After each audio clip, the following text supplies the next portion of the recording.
hello everybody. Uh-oh.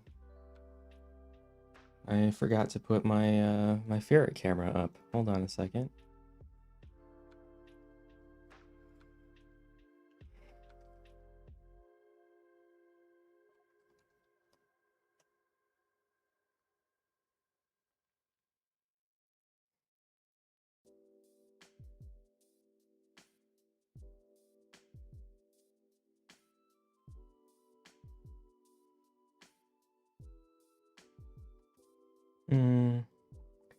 This is the kind of professional stuff you're all here for, I'm sure.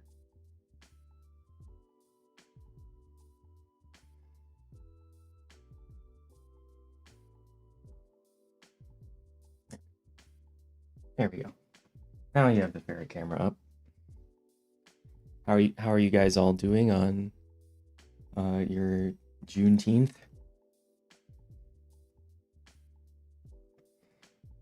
Give me a moment here. I need to set up all my windows again the way I had them.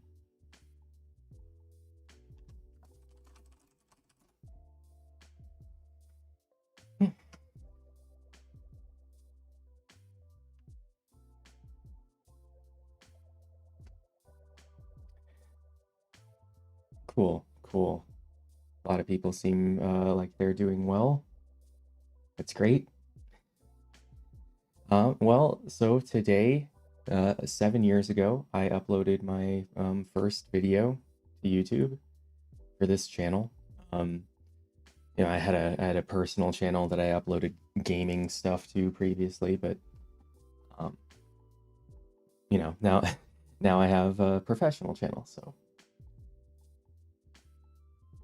Do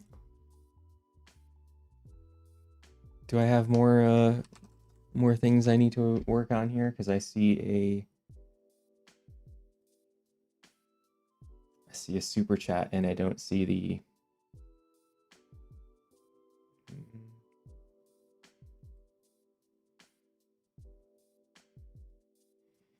Yeah, okay. I don't know why the alert hasn't come up yet.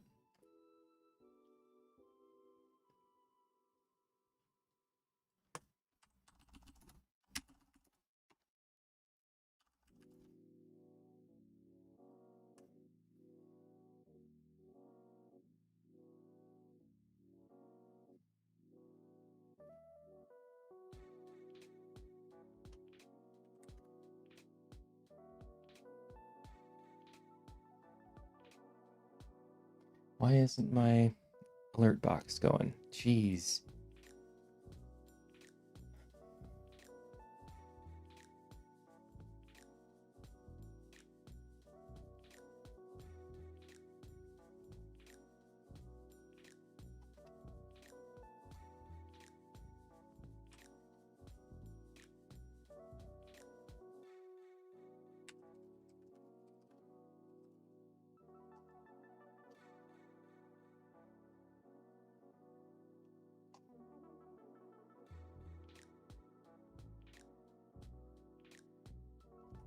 Okay, all right, let's see here. What was that super chat? I guess I'm gun invalid. You should probably go back to grading.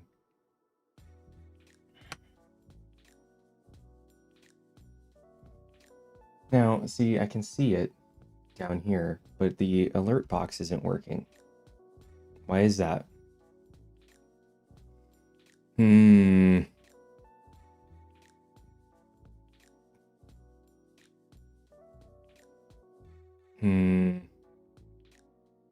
I do a test, maybe? So that worked. This is a test donation for $7. That was this. Okay. This is a test super chat alert for $43. Ah, there we go. Save. There. Now it should work probably. This is a test super chat alert for $69. Okay, let's do the real ones then. Can we? There we go. Super chat, donation, super chat, member. There. Super chat and members enabled.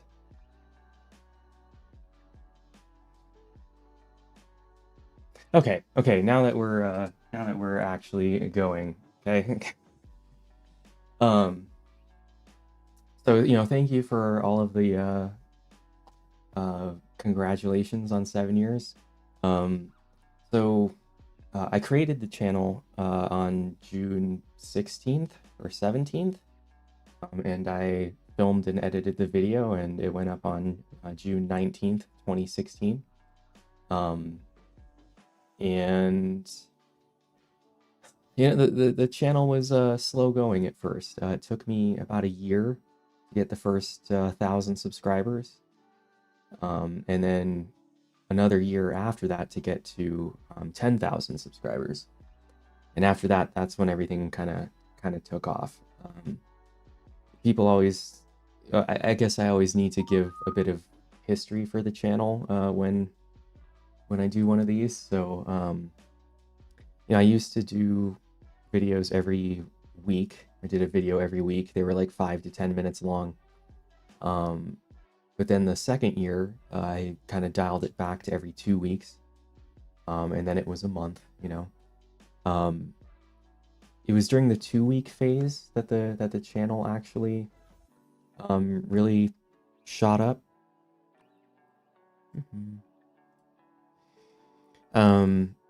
The first video that got any real traction was Wannabe States on r/mealtime videos.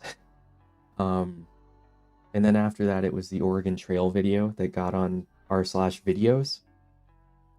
And that was right before the infamous Columbus video, which did really well on Reddit.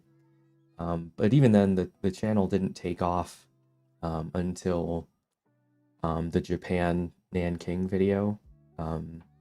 So that was the video that made everything just take off exponentially, which was awesome. And it was all old videos when I had done that. So, or I'm sorry, when the algorithm had done that.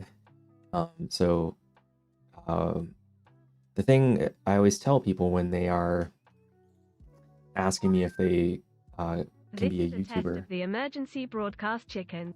Bok. Thank you for the 550, Rozarah. And thanks for the 10 Cameron Farnsworth earlier. Geez, where was I? Oh, so what I tell people when they want to create a YouTube channel is not to be disheartened. You may have already made the video that will take off a year or 2 or 3 from now. You never really know.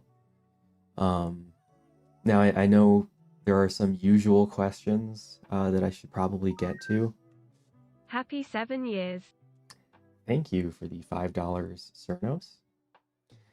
There are the usual questions that people always want to ask me. So let me pause that real quick. I know I'm going to get a billion questions about the Columbus video and what happened to that, what's going on there. So I figured I would just explain it now. And then anytime someone asks about it in the chat for the next hour or 2 or whatever, however long this goes, you can just say he already answered that. Okay?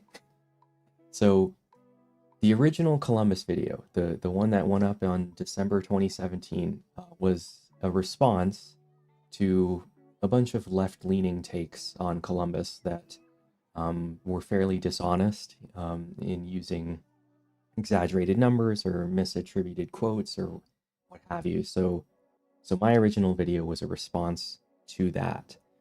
And then like 2 or 3 years later, someone made a response video to that. I'd rather not get into the back and forth drama of that right now. I've spoken about it before on podcasts and other live streams and stuff. There's one on Joe Scott's channel. There's one on Mr. Beat's channel where I've talked about that stuff at length.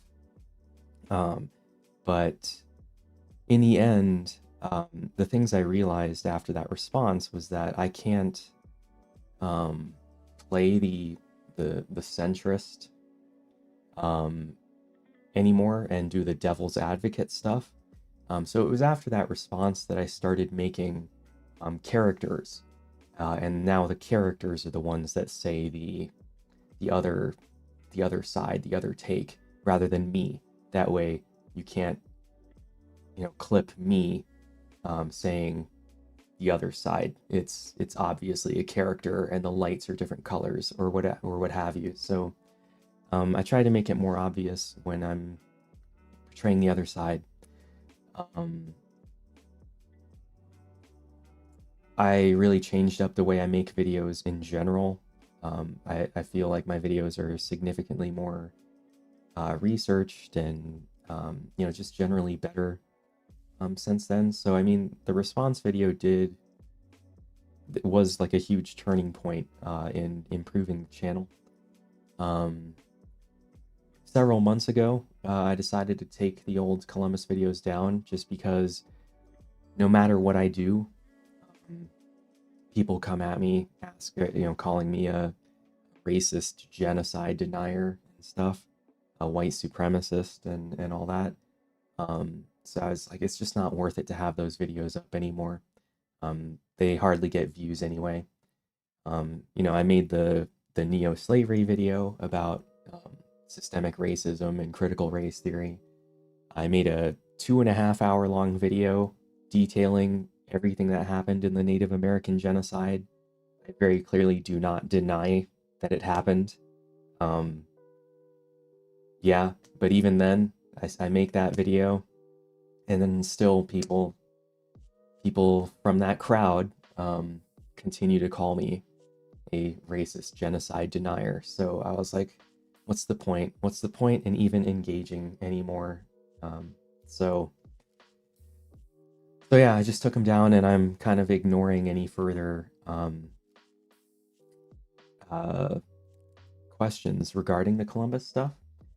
Someday I might write like a thread kind of summarizing everything that happened, because of course there's stuff in the background that you guys never got to see. Agreements that were made, compromises that were come to that were then seemingly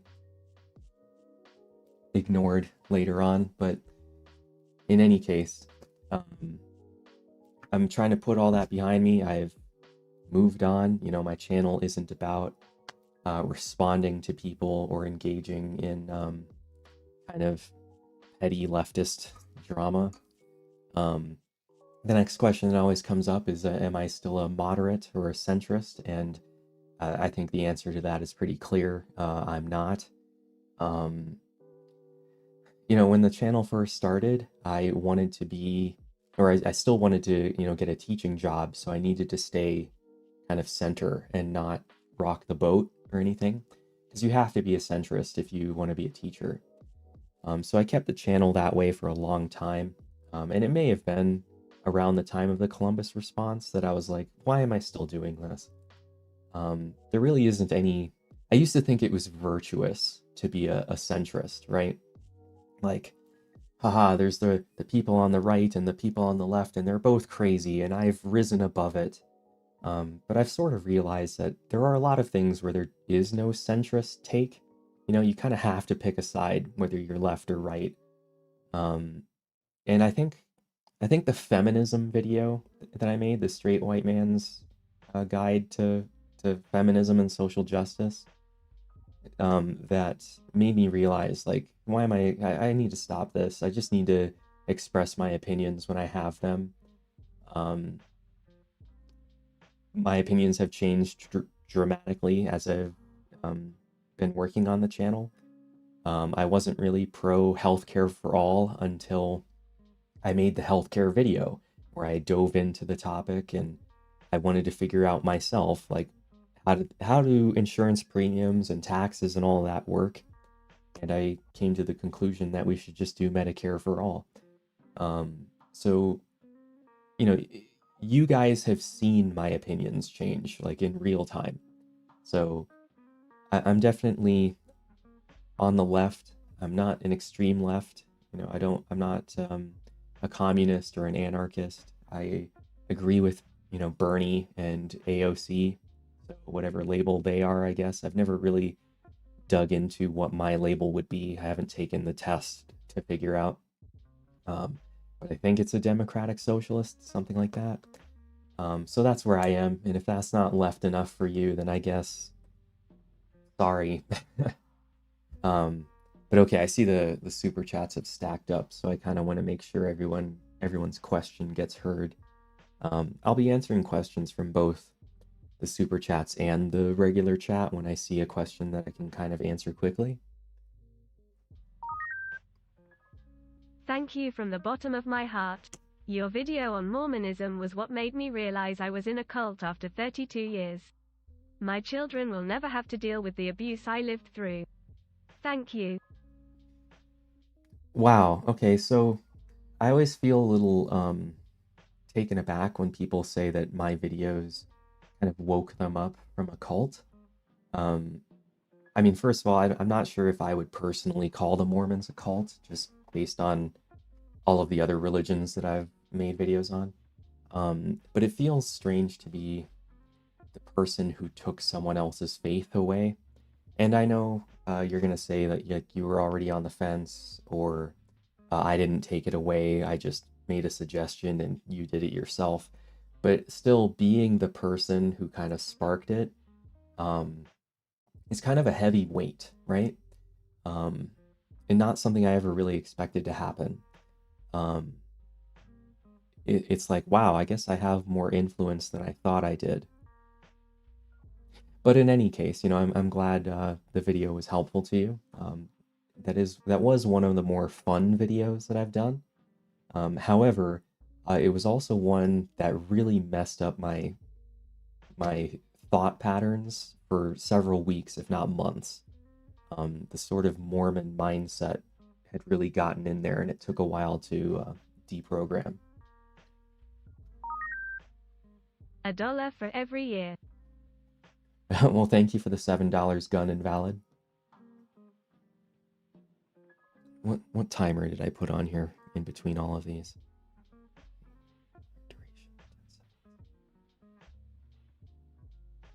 How long is it? Oh, thank you for the $5, Steven. I'm also a teacher and I don't use the word cult because I feel the word has so much baggage. I prefer high control group. Yeah, cult is a word that is functionally meaningless now. It's a cultural word. Some people call CrossFit a cult. Like, keep making longer videos, lol. Love your stuff and have for years. Well, thank you for the $10, Cahill. Oh wow, there's a big jump there. The videos have gotten quite out of hand. I'm hoping, in terms of length, I'm hoping the next 2 will be somewhat shorter. Really enjoy all your work. Keep it up. Thank you for the $10. Michael, I appreciate that very much. Maybe I won't say I appreciate that every time, or just blanket, I appreciate all of your donations. Okay, now I actually need to remember to say stuff. So I will be at VidCon this week. If you happen to be in Anaheim or want to fly out there specifically to see me, that would be awesome. I'll be there Thursday, Friday, and Saturday, so stop on by. Some of you guys hopefully saw that I put up the notebook ad on YouTube today. It was part of the Christian Science video, but I actually use these notebooks, right? And I'm really happy with the way this turned out with the contents page, where I can add whatever it is I want. But I do handwrite all of my notes, and people are often surprised when I say that, but they are handwritten, they are color coded and everything. And the reason for that is the more you actually engage with the content, you know, I read it, I write it, and then I come on my computer and I digitize it, and then I write the script. So I see these names and dates at least 4 times before it actually makes it, or before I actually film. Because I really do personally want to learn this stuff inside and out before I teach it to you. This is what I do for a living. YouTube is my full-time job. And it's kind of neat that every few months I can just say, I want to know everything there is to know about cigarettes. I want to know everything there is to know about the Mormons or Jehovah's Witnesses or Christian Science.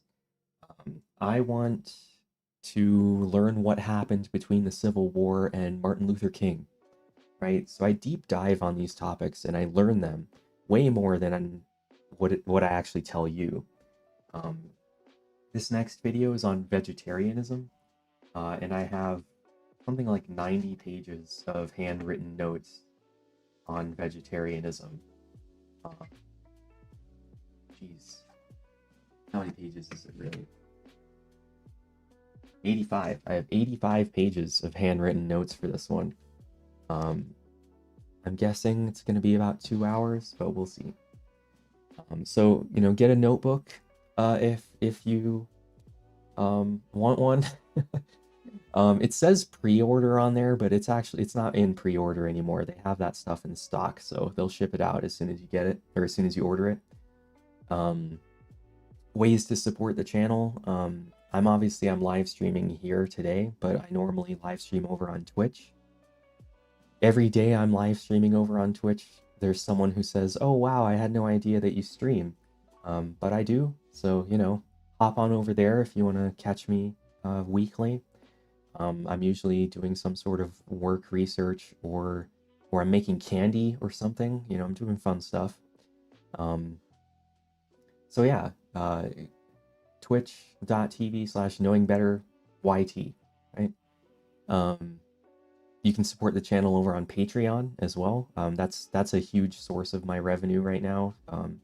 Since it's 3 or 4 months between every video, I kind of need something, you know, month to month, to support me and the various people who I have hired. I do have a team of moderators. You can see them in the chat right now. They are all paid. And I have a few fact checkers as well. 3 fact checkers. Artists, moderators, tech consultants, that kind of stuff. I don't have any writers or editors. I still do all of that myself, but I do have people who help me, you know, here and there. So Patreon is the best way to support the channel. And then of course you could become a YouTube member. I am gonna kind of push that throughout the stream. Being a YouTube member also gets you access to behind the scenes, early access. Patreon as well, you get early access. There's a exclusive video right now of Steampunk KB reading Science and Health, that only YouTube members, Patreon supporters, and Twitch subs can see. And it's on Nebula as well. So many different ways for you to support the channel, should you choose to, if you want me to keep doing this for another 7. Any hits or teasers on the next big video project? Well, since the Dante's Inferno video and been loving your channel since, smiley face, 2 hearts. well, yeah, it's on vegetarianism, and then it's on the history of vegetarianism. I'm not going to discuss the merits or science of the diet itself. Hey KB, love how well researched and in-depth your videos are. But as an Irish person, living in Taiwan, I'd love to see a few more international non-US videos.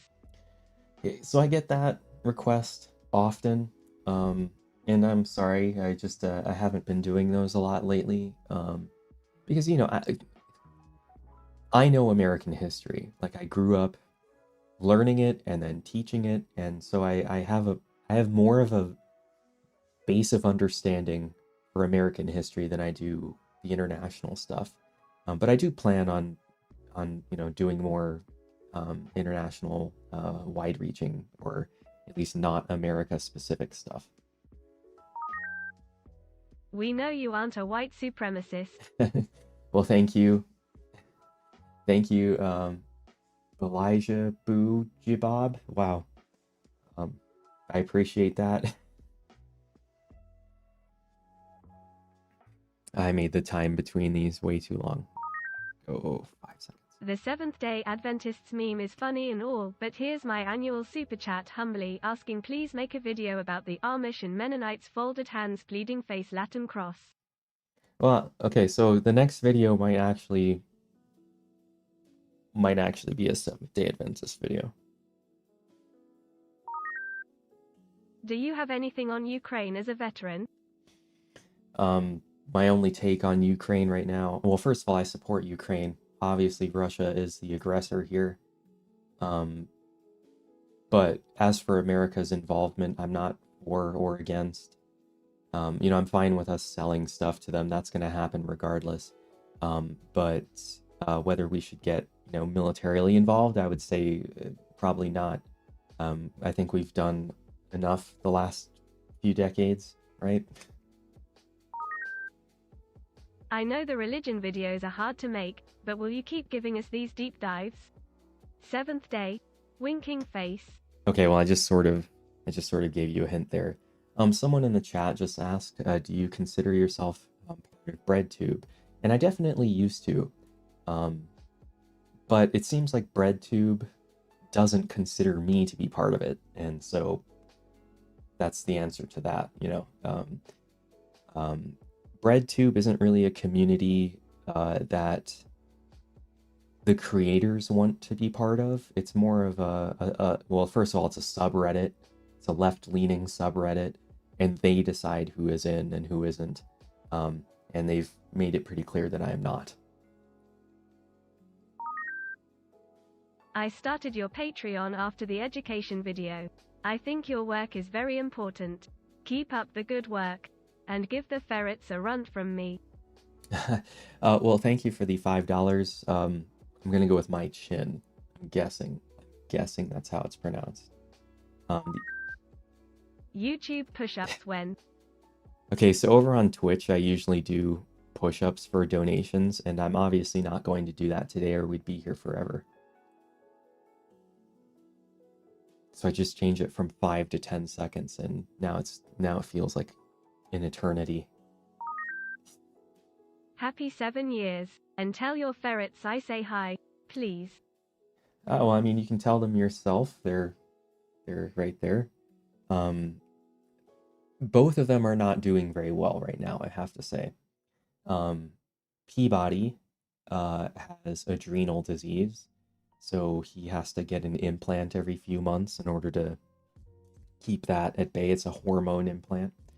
And then Atlas has lymphoma, which is the same cancer that Hank Green had, but Atlas had it first, or Hank Green has, but Atlas had it first, so, you know, he's cooler, I guess. I have to give him medication twice a day for that. I don't have a prognosis on how long or anything, so I'm just gonna keep him going for as long as he's healthy. How difficult is it for you to switch into your narration persona for a video? You seem so different on stream. Love your vids. So yeah, there definitely is a presenter voice versus this is my normal voice. I might be speaking a little bit faster or louder, but this is pretty much how I sound in real life. Whereas this is how I sound during a video. There's clearly a huge difference, right? You put on the presenter upbeat, because that's how you have to keep people's attention. And how hard is it? I don't know, it's not that difficult. Would you consider doing a video on voodoo? It's a really interesting intersection point between race, religion, and history. Oh, that's an interesting idea. I might. Yeah, that's definitely something I could look into. Thank you for the $10 or $9.99. Let's go. Your videos helped de-radicalize me. Keep up the great work. Well, thank you for the $5, and I'm glad I was able to de-radicalize you. Now that's a different situation than the religion one, right? Like, uh, being the person to take away someone's faith kind of weighs heavily on me. Um, but being the person to take away your Nazism, I'm all about that, you know? So if I could get a running list of all the people who I have pulled back from the brink. Ever thought of doing a video on the history of the US intelligence community and how they've affected both domestic and foreign relations? So I've kind of touched on that in the Veterans Warning Smedley Butler video, but that might be something I dig into more in a future video. You know, like, I mean, all the stuff we did in Central America and then, you know, Iran, um, Middle East stuff. It's pretty interesting. One of the best YouTube channels. Also love seeing the ferrets. Well, thank you for the $5, Cameron. One of the best. I'm not the best. I'll take it, I guess. If I have to, I'll settle. Your videos and Down the Rabbit Hole have really kept me sane. I fell down a deep extremist leftist void. Watching a more positive leftist perspective helps a lot to feel better. Oh, well, that's not something I hear very often. You know, I usually hear people from the right saying that I radicalize them, like you just heard. So hearing someone on the left be happy that I'm sort of a more moderate voice is, you know, good. I'm glad to hear that. I know we moved past cults, but I would love to see a video based on the fields based out of Colorado City. You know, so I briefly mentioned them in my Mormonism video. The FLDS is a splinter group that still practices polygamy. The thing is, they're quite small, though. There's only like a few hundred. So that would be somewhat more difficult to make a video on. But then again, I made a video about Heaven's Gate, so for all I know, it'd be easy. I rewatched your 22K for 22 a day. Still hits close to home. Thank you for supporting fellow vets. Not to backtrack, but it is hard to be a vet and not pick a side. Everyone assumes. Yeah, definitely. Oh, okay. Ever thought about covering any of the Southern Baptist Church or like Briarwood Presby and the PCA stuff? Lots of segregation spawned religious stuff. Yeah, so I mentioned the Southern Baptist Church in the neo-slavery video, and that might be a, you know, I'm kind of working my way through the American denominations. You know, done the Mormons, the Jehovah's Witnesses, and the Christian Scientists. So you know, things on my list are the Seventh-day Adventists and the Baptists, and possibly the Pentecostals. You know, kind of the major ones. Growing up, aside from the Mormons, I thought they were all basically the same. I thought Baptists and Methodists and Congregationalists and Episcopalians, I thought they were all the same, but they're definitely not. I can help if you need graphic arts stuff. Well, thank you, Amiha. I usually, when I need stuff like that, I go to the Discord, and then someone in the Discord community can usually help me out.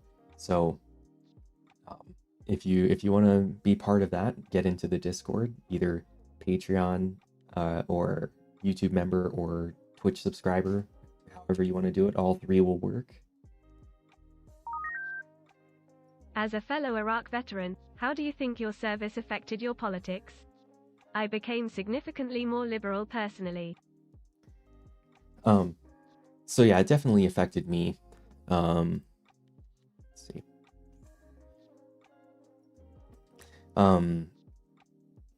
I had a very similar, I shouldn't say a very similar experience. One once I came back from Iraq, and then like a few years later, I read Smedley Butler's War is a Racket, and I agreed with it immediately. When I was over there, that's when things started to shift for me. Like, I had been in for 5 years at that point, and I was just, stateside in America, like waiting for my turn to go, right? Like I knew it was coming eventually. And I was excited for it even. But once I got there and I realized what I was doing, and I saw how things actually operated, I was protecting American contractors who were being paid 4 or 5 times as much as me. Was running convoys where the drivers were all, they weren't Iraqi, they were like Pakistani and Indian, and they were severely underpaid. And I sort of realized that I'm just patriotically underpaid security for capitalism. That's really just how it is. Like they shuffle us through there as security guards for their oil operations and stuff. And I realize how tinfoil hat that sounds, but really once I was there, and I remember the moment too. I remember it vividly, where we were doing truck inspections in the motor pool, getting ready to leave, and I looked around like, is this what I'm doing? Like, really? And so, yeah, once I got home, that was the first, like, domino to fall for me. And then once I got home, others started to fall. Healthcare, justice system, feminism. I used to be an anti-SJW. It was like, well, if I'm wrong about this thing that's core to my identity, what else am I wrong about? And that's sort of what started my journey. After the neo-slavery and native genocide videos, do you think you still love America? Those videos forced me to reevaluate my feelings of this country. Yeah, I agree with you. I don't know that I love America. I very much disagree with the government, and I very much disagree with the way that we teach our history. I guess I just have a more realistic view of America. There are certainly worse countries, but to act like there are no better countries is just sort of delusional. One moment, I need to add a moderator real quick.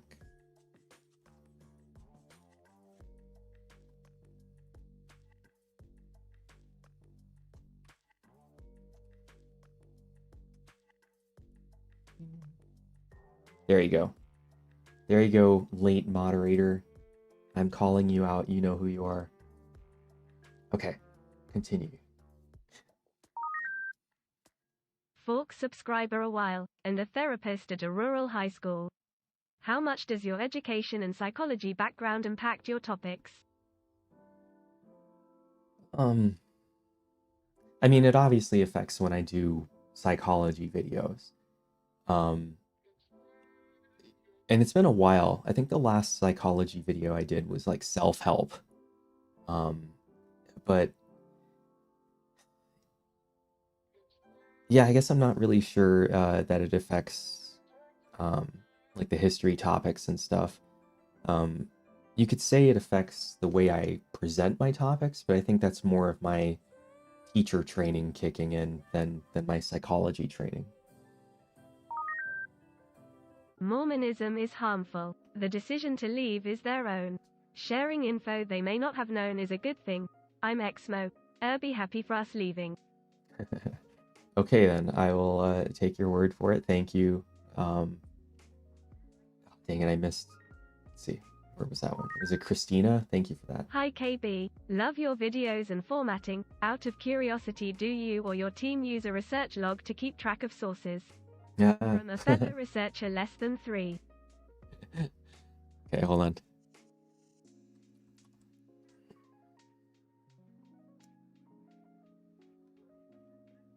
Let's see if I can actually show you this. Yes, we have spreadsheets. Yeah, okay. Spreadsheets of all the topics. I guess you can't see the whole window, but keep track of what everything is, when it came out, who it's written by, all that. We keep track of that.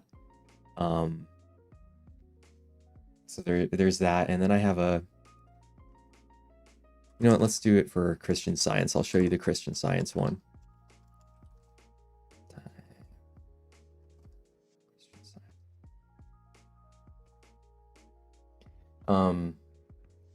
So then once I'm done with all the research and all of my notes are in the notebook, I come here and I input it into a Google Doc. And all of the sources are a different color. So as we're looking in here, you know, you see blue stuff, you see black stuff, you see green stuff. It's all from different sources. And I combine them all together to create one enormous timeline. And this is what gets fact-checked by the various fact-checkers that I have. You can see corrections and source links off to the side here. And this is like 40 pages long. So that's generally how the research goes. I hope that sort of answers the question. Please do a video on California Native Americans. Thank you for your videos. Okay, so the education community on YouTube is fairly small. We all know each other. We're all friends with each other, aside from, you know, brand new people, or I guess people who are just so high up there that they don't need to interact with us plebs. But I'm colleagues, friends with the Cynical Historian, and he has an entire series about the California genocide. So we try not to, you know, step on each other's toes. That may be something I pursue far into the future, but at least for now, that's kind of his thing. So I would recommend you check that out. You're my favorite creator on the platform. Every day you upload is a good day for me. Thank you so much for putting out such amazing content. 7 more. Thank you for the $5. Daryl? That's where we're at. Congrats on 7 years. Love the content. Don't always agree with some takes, but you provide excellently researched and presented information. Thoughts on adding source links in vids a la At and Shay? What? Thoughts on adding source links?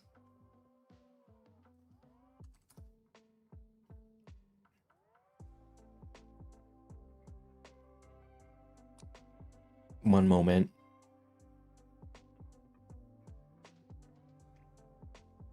Okay, so here's my video. And then down here are all the sources. Oh wait. Yeah, Christian Science. Yeah, here are all the sources. Okay. I have them divided up by books, documentaries, videos, audio. You know, I have them all in there. Now, if you're talking about like footnoting every single sentence, no. These are YouTube videos. These aren't doctoral theses. Every sentence would have multiple footnotes, and that would just take me forever. I do all of this myself, right? I don't have a team of editors like Kurzgesagt or Real Engineering or Wendover that can add those little footnotes in there. That stuff takes a long time to put something in on every sentence. So that's kind of a level of sourcing that I'm not currently doing, and I don't see myself doing for a while anyway. Now, if people want to know specifically where did you get this fact or that fact, that is what the timeline is for. So in Christian Science, if you're like, hey, where did you get the fact that her parents joined that church on this date?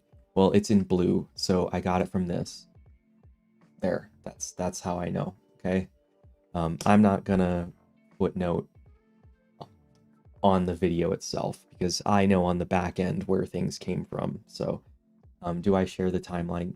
I do put it on Patreon. But I mean, if you have a question, you can always just ask me and I will look and tell you. Okay. Next question. If you could pick again, would you not be deployed?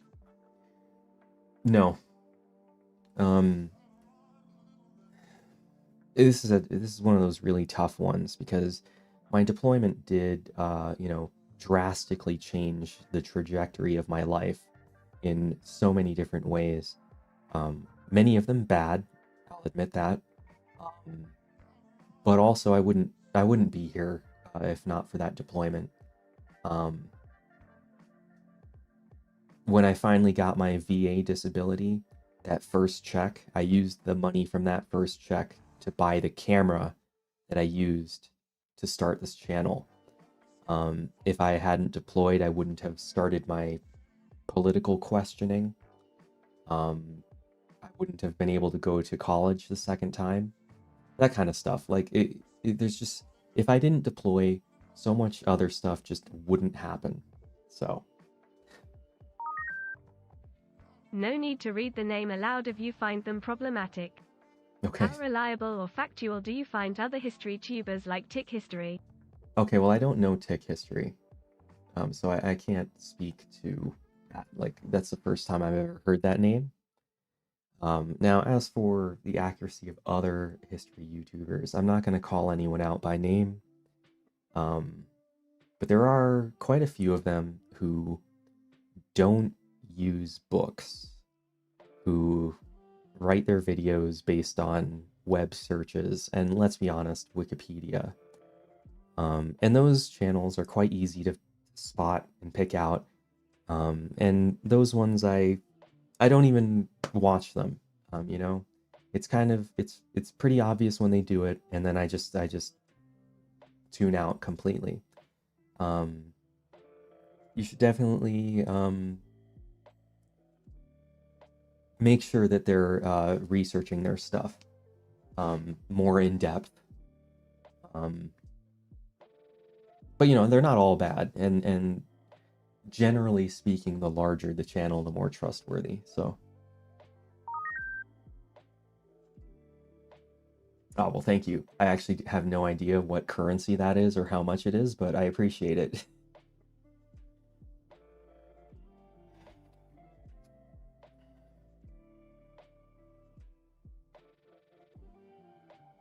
What do I think of extra credit history? I like them. They're fine. I left the JWs in 2020 around the beginning of the pandemic. You did a great job on that video. Kurt Russell would not recognize the group today. So as I understand it, the pandemic sparked an exodus when it comes to Jehovah's Witnesses, because suddenly you just don't have to go physically, to the Kingdom Hall. If it's just call in, like, it makes it so much easier to check out, really. But I'm glad you're out. CHF is Swiss francs, really? What do you think of the Canadian province of New Brunswick? Be honest. I don't think about it. That's the honest truth. I don't have much to say about New Brunswick. Ask JJ. Me and JJ are friends. Go ask him. Keep it clean. Love the donation sound smiley face. Happy being a subscriber to this channel, as I've learned a lot about subjects I only had knowledge from school about. Oh, there's a channel like yours. Thank you. I'm also glad that there's this channel like mine and that you watch it. I've been watching a lot of Not Just Bikes. What are your thoughts on walkable cities and car dependence? So like many of you, I've been orange pilled.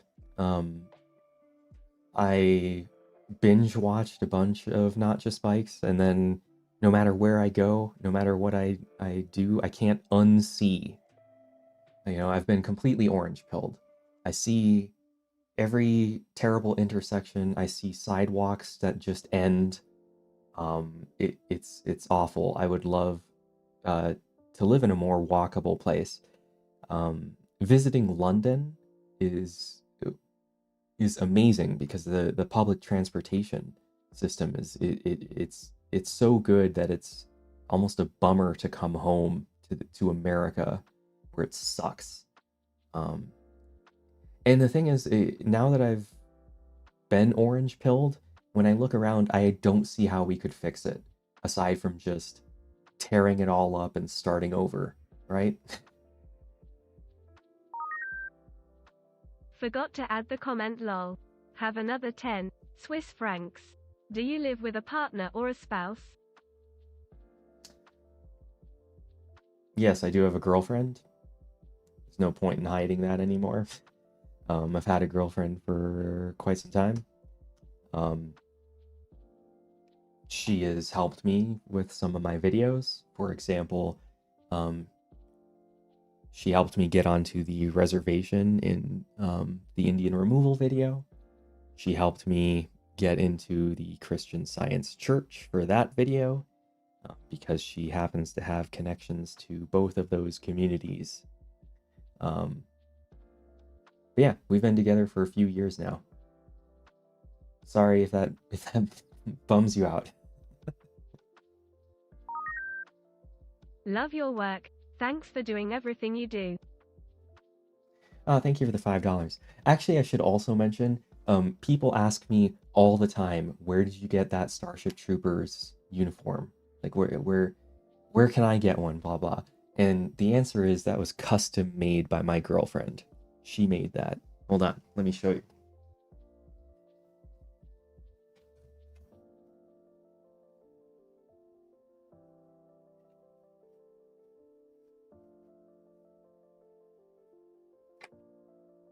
So my girlfriend made this. The patches I bought, but she made this from scratch. Like, she's got a whole sewing machine room over there. It's awesome. And then my moderator, Donnythenuts, also known as Crafting with the Nuts. Is that what your channel name is? Assuming he's here. Anyway, speak up if you're here. He made this for me.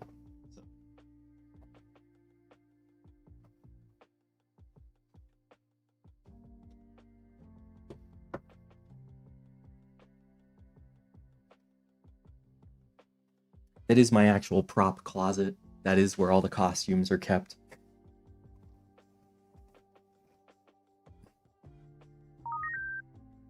Any videos on Freemasonry in the future? That's definitely on the list, right? That's that topic's been there for a long time. Along with all of the other weird fraternities, you know, the Moose Lodge and the Elks and stuff. Like, I'm interested in what those are too. Has your demeanor changed since starting YouTube?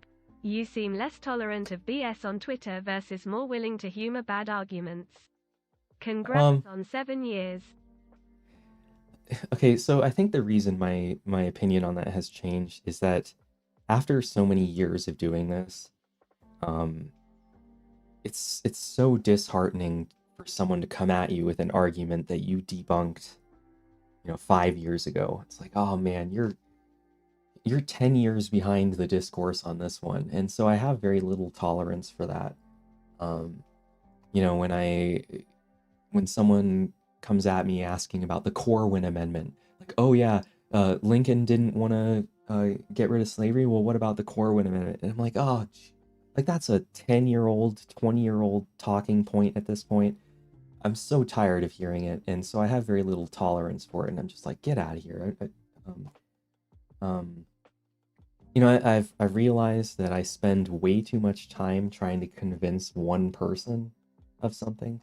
I can make a video about neo-slavery and convince tens of thousands of people that systemic racism is a thing. Or I can spend 6 hours arguing with one person on Twitter who won't change their mind anyway. Get out of here. I don't have time for you. Oh, thank you for becoming a member. Awesome. Being a member, you know, if you're not a fan of Patreon or you don't want them taking your money, then let Google take some of your money. Someone's taking some of your money. Thanks for what you do. Not sure if you've done this topic already, but would you consider doing a video on the Satanic Panic from the 1980s? Yes. Yes, that is also on the list. And in a sense, sort of in a mild way, let's just say I've been nibbling around the edges on that one, and it's coming. What do you think is the best way to get the majority of white people on board with reparations, social justice? Is such an outcome even possible?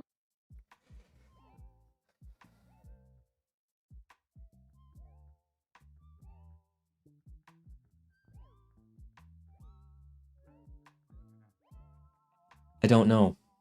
That's a real tough one.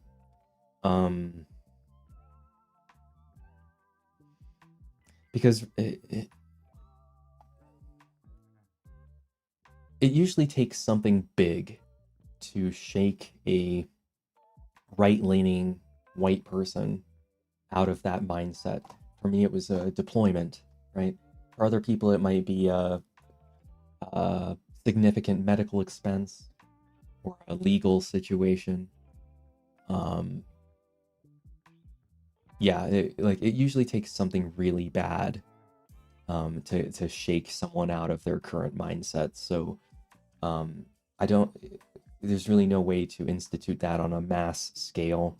But I'm sure other people have thought of strategies for this. I guess I just personally don't know, aside from education.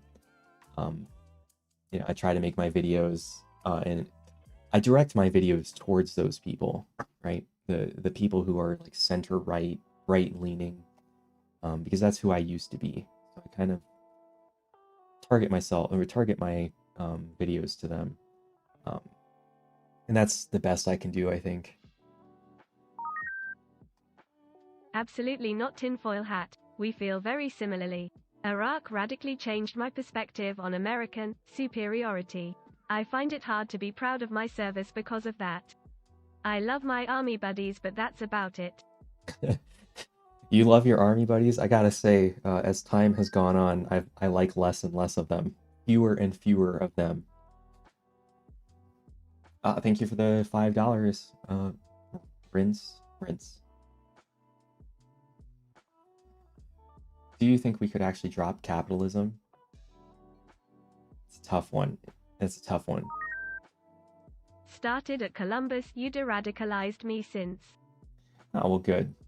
You know, I'm glad that video brought a lot of you to my channel, and you have gone left with me. That's awesome. One of the big reasons I took the video down was that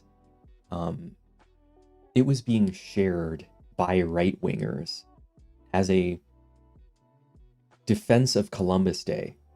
Like I would see on Twitter right-wingers tweeting out my video as if it's an argument, like a pro-Columbus argument, and it isn't. You know, if you had seen that video, in the video I say get rid of Columbus Day. It's stupid.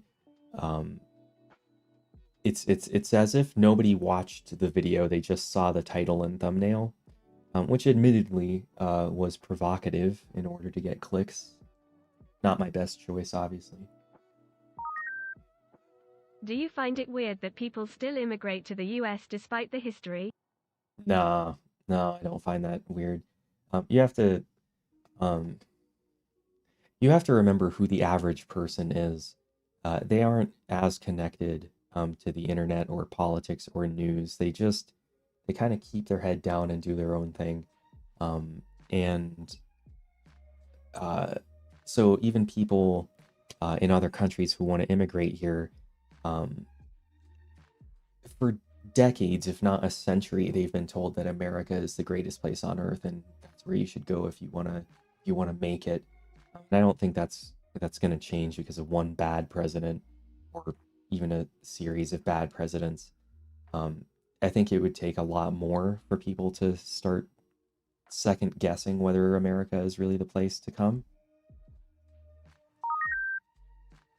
Hello KB, do you have any advice for someone who's struggling to balance keeping informed with the toll it can have on your mental health? My partner and I are both trans, and it's been hard trying to stay informed and safe, but not overwhelmed.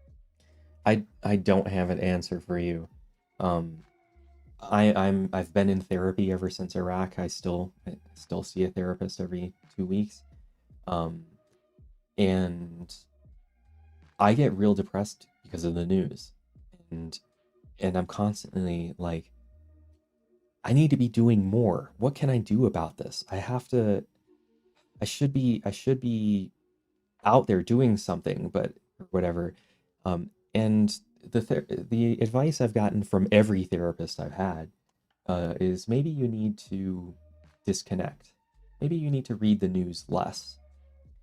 And that's the advice I've gotten from several friends as well. Like maybe stop looking at it. But to me, they say maybe you should stop reading the news, and I hear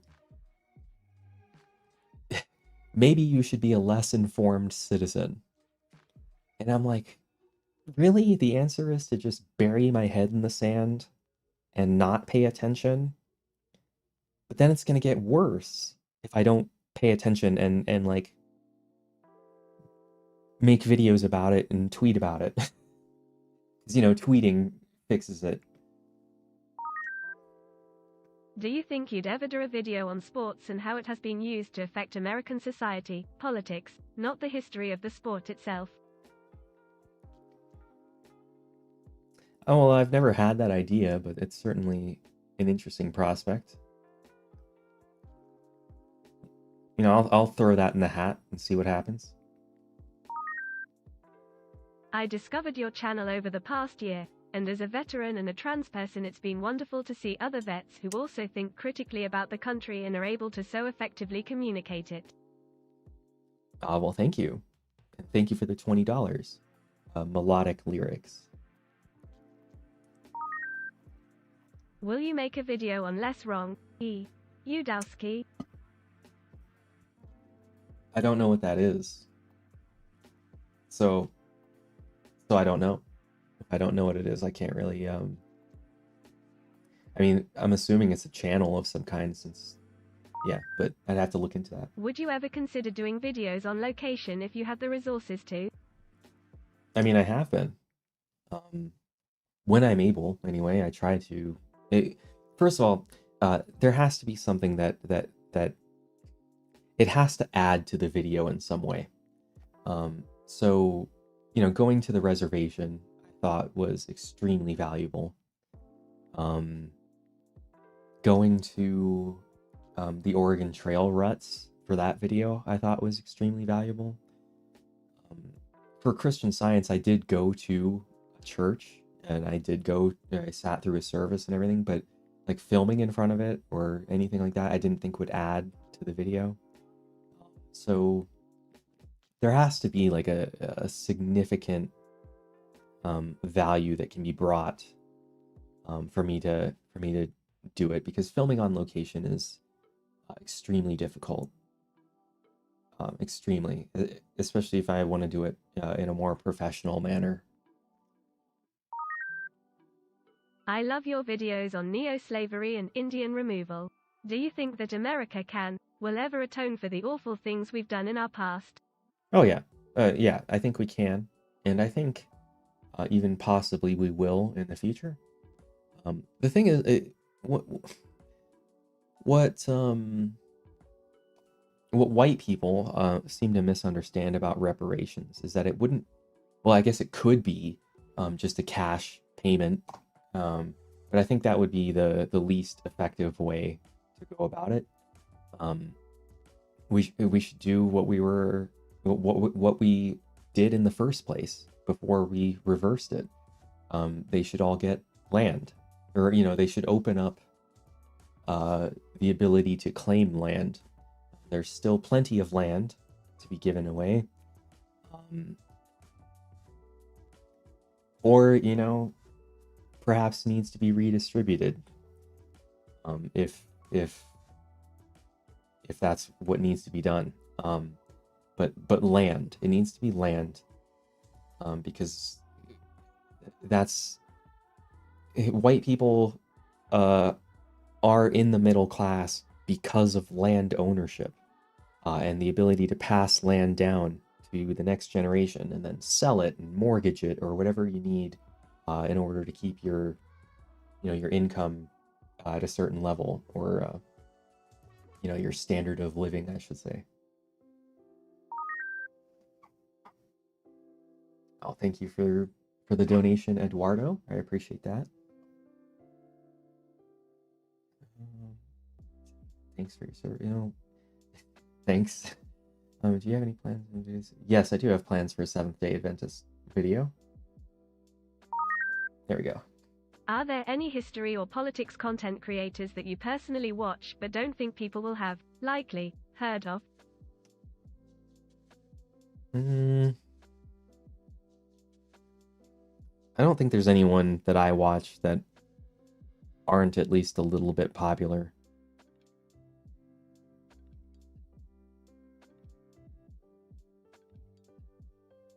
Yeah, I can't think of anyone that is still super small.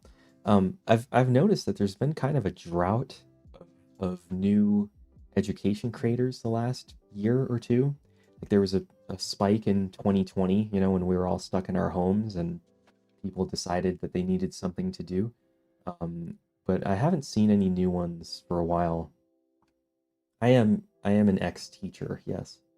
I haven't been in a classroom though for almost 10 years now. Have you ever looked into covering or touching on the Haitian Revolution? And how seemingly the world has turned its back on them ever since?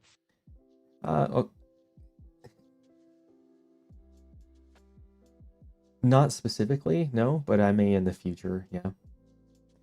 No, I was a high school teacher, not a military instructor. I'm a politically active communist. You are my top 3 favorite educational channels. I view BreadTube more like a meme, but if Vorsh can count as BreadTuber, so can you. Stay awesome. Love from Sweden. From my understanding, Vosh is also firmly not in the BreadTube community. I don't know. I haven't really paid attention, so maybe that has changed. But yeah, I thought like me, he was an outcast. I'm not really sure though. But I'm glad I'm one of your favorite channels. That's cool. I want you to know how much of a positive impact you have on the world, KB, even if it might not feel like it, and I hope that you receive all the happiness and kindness in life that you deserve, heart. Aw, well, thank you. I mean, I guess I also hope that I get all the happiness and kindness. But same to you. Thank you for all the content. Well, thank you, Juan. BreadTube is a new concept, huh? To you, okay. It's a subreddit. Honestly, it's not a very welcoming place anymore. It used to be like an awesome subreddit, but it's become very tanky. I found you through your first Columbus video and you helped me de-radicalize since then. Nice. Good. I like hearing that, even if some people hate that video, it's nice to know that people came in and have turned to left with me. That's cool. Have you tried the new Starship Troopers game? No, I haven't. From what I understand, it's in beta though, so once it comes out for real, I guess I'll get it. I am excited for it though. I would have loved if your response to that question about a partner was, I have a ferret, followed by an awkward silence. I mean, I sat there for a second like, okay, how can I lie? What lie can I come up with? Nah, just tell them. there's no reason to hide it anymore, really. Just a thanks for all the great videos. Oh, well, thank you. You're welcome, I guess. Thank you for the support. That's a better answer, I think.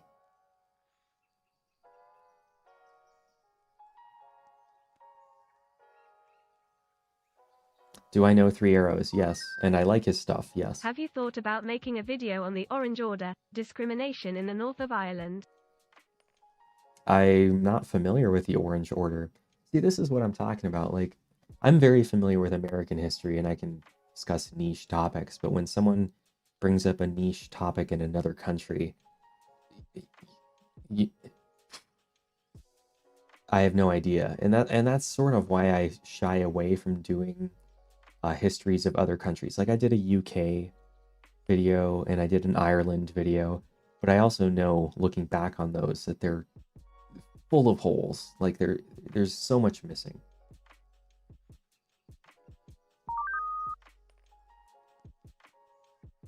Yes, becoming a member gets you into the Discord. There's also a few behind the scenes videos you get access to, so becoming a member helps the channel.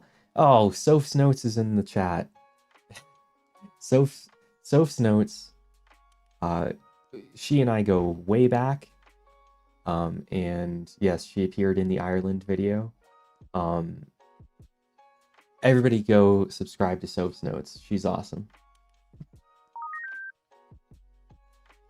Oh, thank you for the donation, Nicola. I guess I can talk up Soph's Notes some more.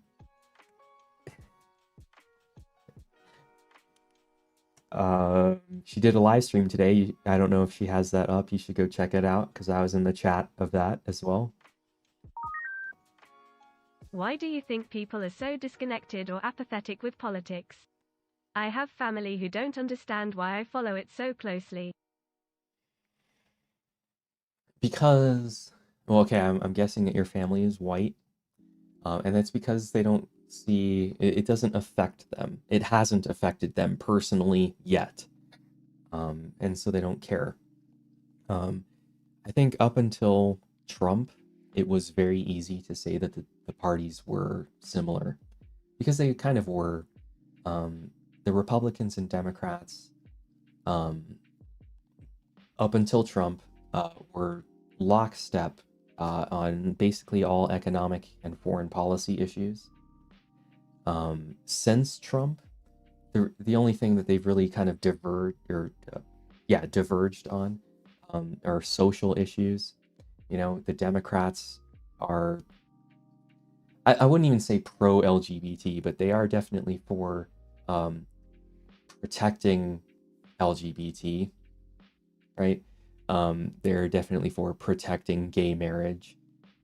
They say they want to protect a woman's right to choose, though I haven't seen much action on that, but at least they say it, right? Whereas the Republicans are actively trying to take away from all of those communities. So the parties are not the same anymore at all, except when it comes to economic and foreign policy issues. There's virtually no difference between the parties when it comes to that. People will always point to AOC and Bernie to be like, oh, that's what the Democrats want. But you have to remember, they're the fringe people in the Democrat Party. Like, even the Democrats don't pay attention to them, so...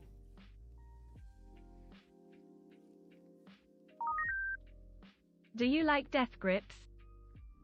I don't know what death grips are, so I can't really weigh in on that.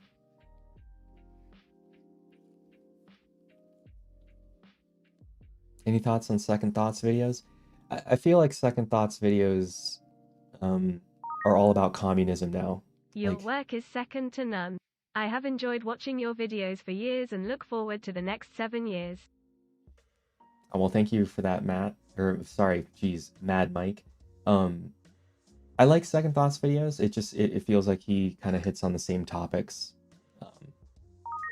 from different angles. The running video is one of my personal favorites, especially the humor. Congrats on 7 years.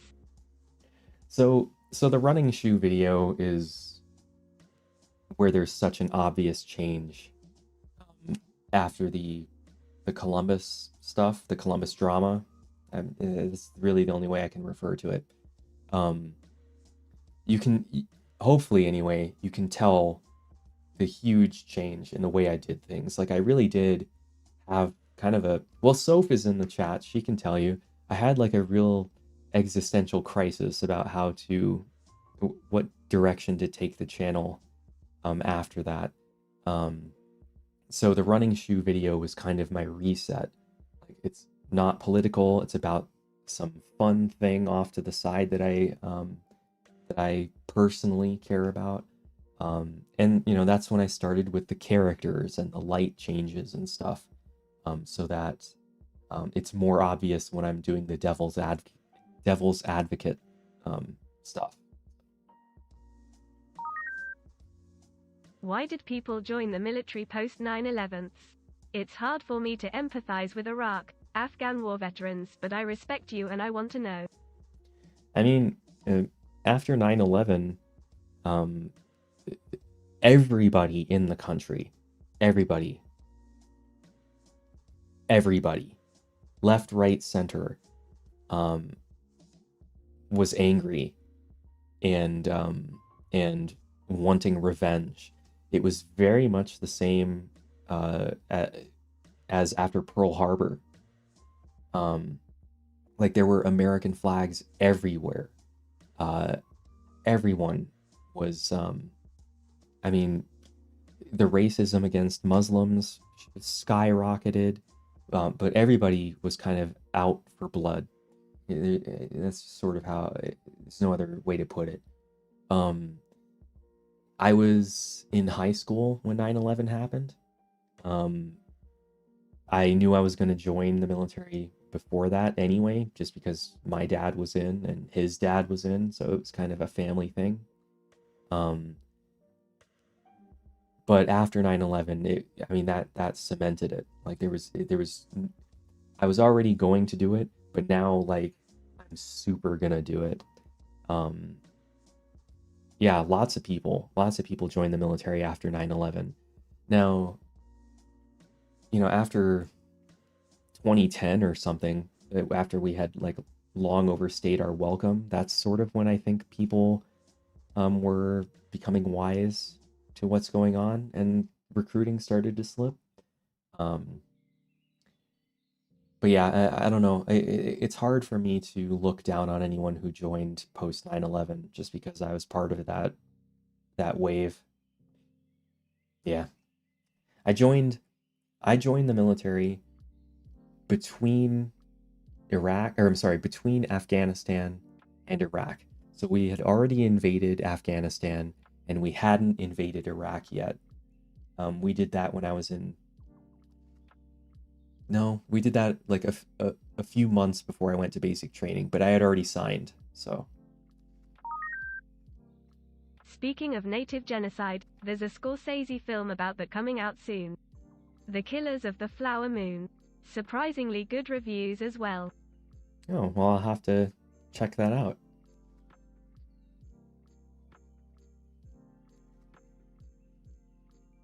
Killers of the Flower Moon. As a vet, I've struggled to confront my brothers on the very topics you often discuss and what purpose our service served.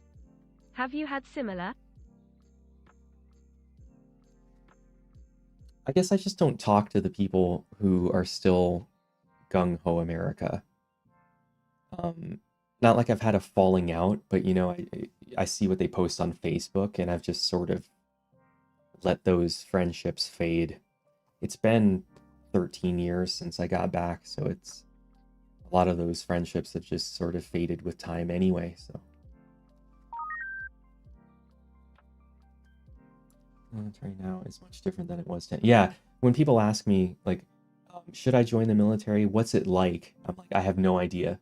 I have no idea what it's like. Don't ask me. It's been so long. I have no idea what it's like. Blows my mind you do your own editing. Anyway, can you name the 3 to 5 US states where you feel most at home or comfortable? Okay, well, I mean, I definitely do still do all my own editing, which is why my videos look the way they do. And the 3 to 5 states where I feel most at home or comfortable. I mean, I guess it would be all the typical left-leaning ones. You know, I grew up in Hawaii. I don't live there anymore, so Hawaii. I've been to California many times, so California. Um, I don't know, Washington, Oregon, Colorado. I think that's it.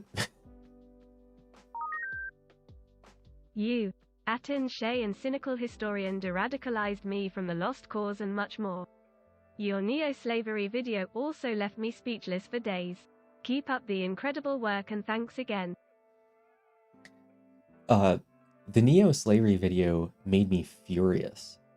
As I was researching that multiple times, I would have to stop what I'm doing and just like pace around because I was just so mad. You know, learning that, like, the punishment for gambling isn't hard labor until death, right? So the fact, like,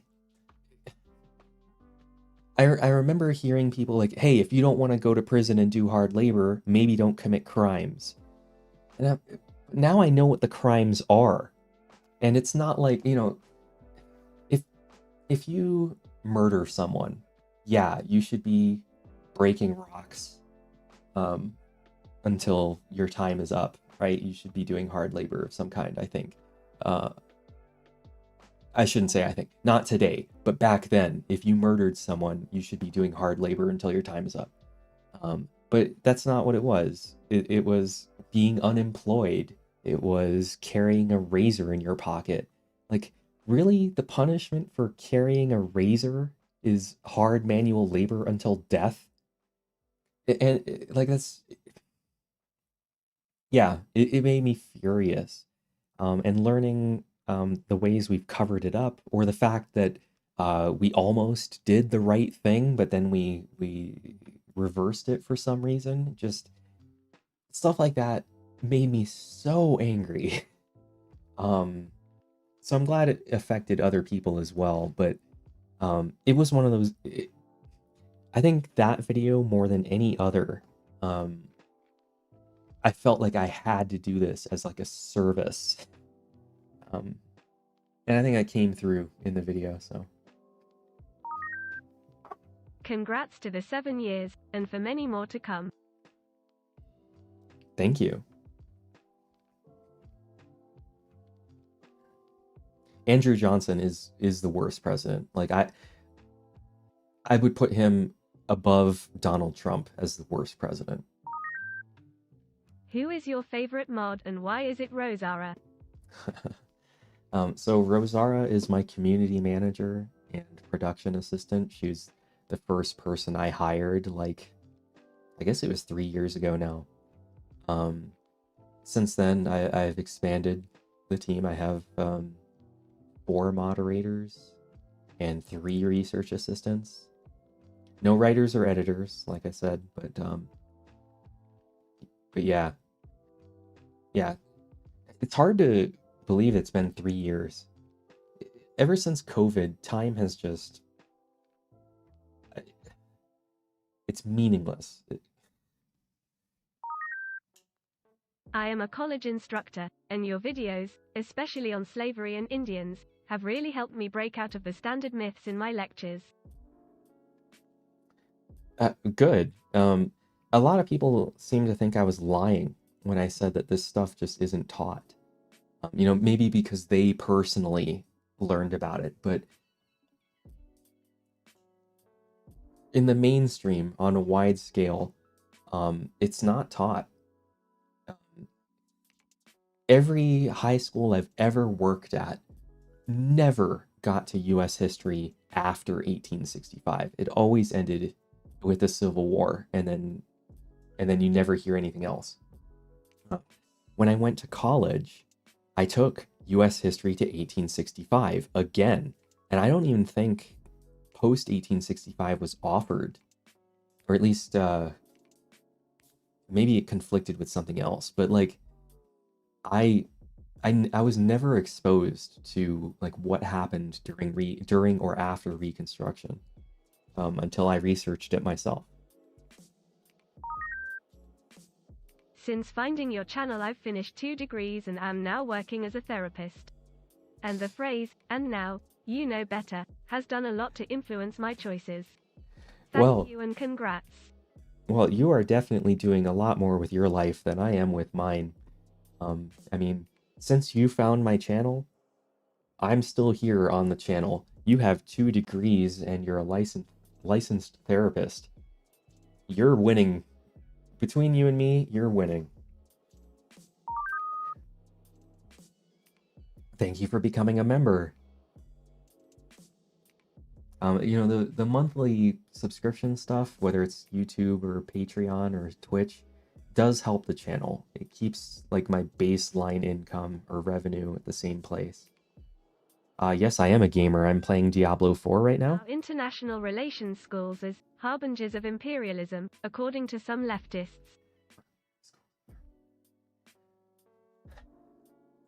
Okay, so what you have to realize about the current education system is that it teaches people the way things are right now. So once they learn that, they have a vested interest in keeping things the way they are right now. So this is why everyone who takes economics comes out of it a libertarian capitalist, because in economics, you learn libertarian economics. They don't teach you communism in economics, in micro or macro economics. You have to learn that in some other class, probably philosophy, honestly. Same goes for political science. You learn the way things are right now, not how things could be if we changed it, maybe. It's you learn our system, the way it is. And so things rarely change. I imagine it works the same way in international or foreign relations. It wouldn't surprise me. But a lot of the way we educate makes the current system self-perpetuating. I do lift. Why do intelligent people look at the same information as you and I and decide to lean towards the political right? Because it's simpler. It's much easier to go that way. So,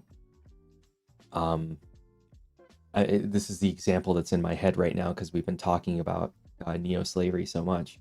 But the black crime rate, it's so much easier to look at that and say, well, it must be something that they're doing. It must be something inherent to that community that is making their crime rate higher than white people. That's the simple answer.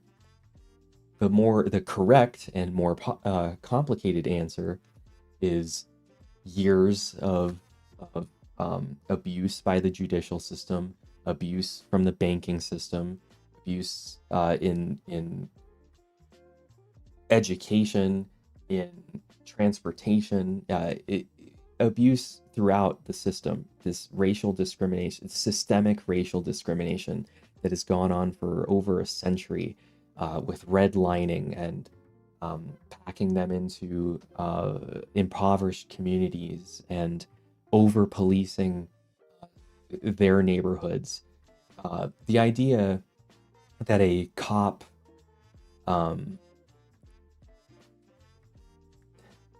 if a cop is looking for a crime, they will find one.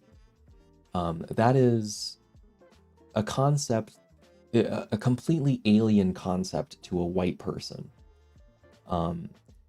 Legitimately, if a cop pulled you over for whatever reason, and they looked over your car, without a doubt, they could find something that is illegal and that they could cite you for, or perhaps even arrest you for. Without a doubt, I guarantee it. You know, you have no idea how many little rules there are that you could get a citation for. But they don't do it to you because you're white. so white people just can't understand how this system could be used against them. Any cop who does abuse the system or is racist, they're bad apples who aren't conforming to the way cops should be. Whereas they don't want to recognize that that's the way the system is.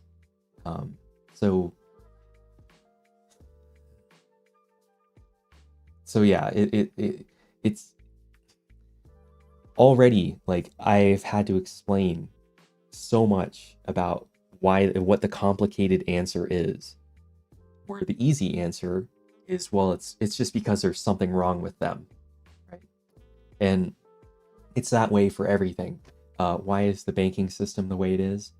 Well, we could talk about centuries of multinational corporations and wars and the fact that Jewish people were the only ones who were allowed to loan money in Europe for centuries.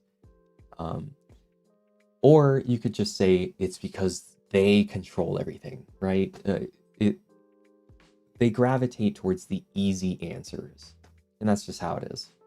I wish that wasn't the case, but yeah.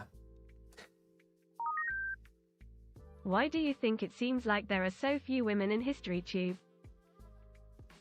Okay, I asked Mr. Beat that during our live stream. That was one of my 10 questions. And I think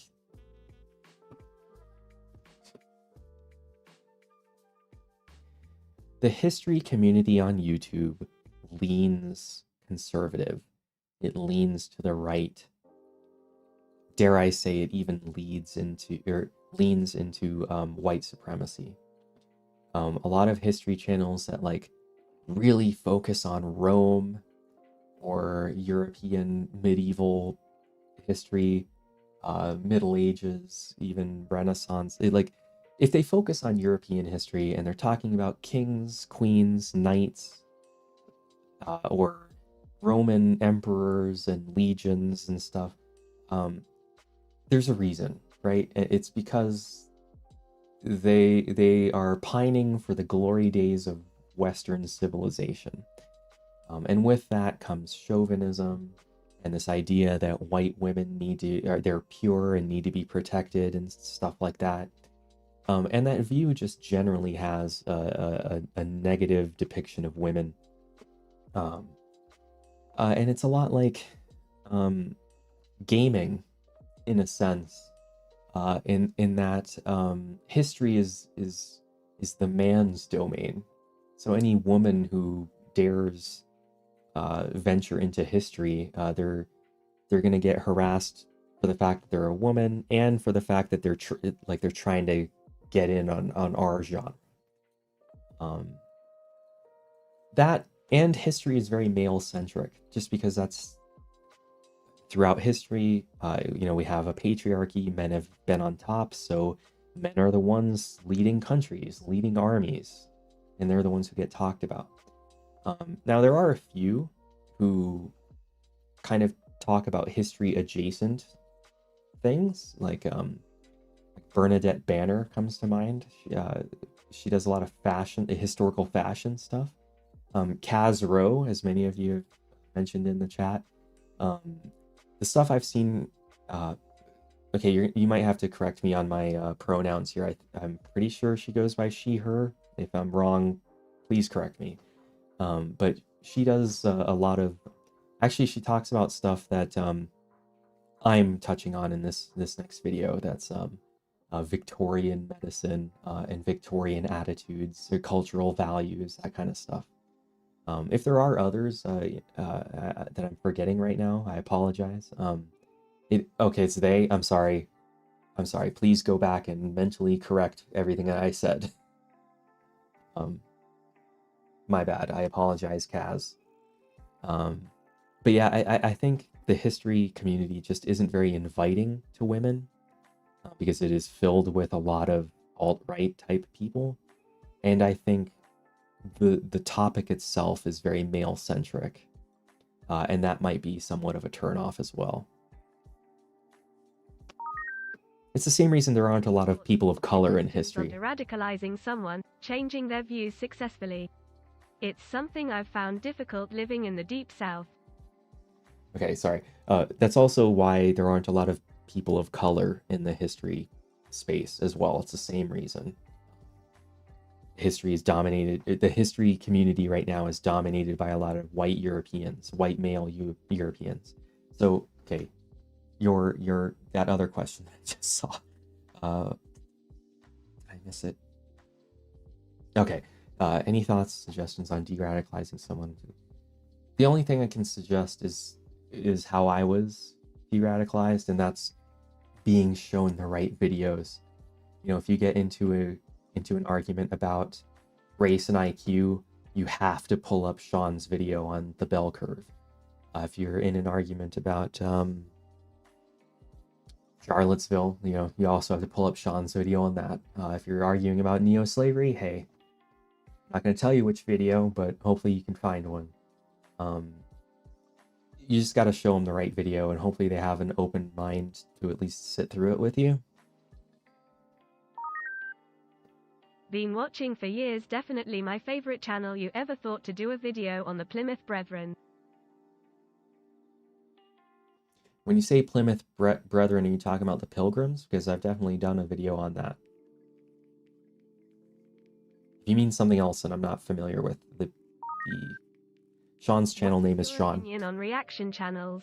I know you've had disagreement with VTH.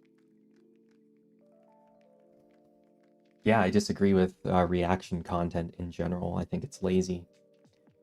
Even if you're the kind of person, or even if you add something to the conversation, then why don't you just make your own video? You know, if you have enough to add that it transcends the reaction genre, then you should just make your own video. And, you know, do a response video then. Don't do a reaction video. Because reaction content, all reactors, all of them, they watch something, they pause, and they say, oh, yes, well, see, what he's talking about is the Compromise of 1870, and so he's probably not going to mention this, but, you know, the right wing did blah, blah, blah, and that really changed things for these people, blah, blah, blah. Anyway, let's go ahead and play. The Compromise of 1870, blah, blah, blah, the right wing, blah, blah, like, they pause it, and they interject something they think is very clever, and then the original video says that exact thing next. And so while they think that they've added just so much context that the viewer really needs, they haven't. And maybe the next time you're watching a reaction video, you should pay attention to that.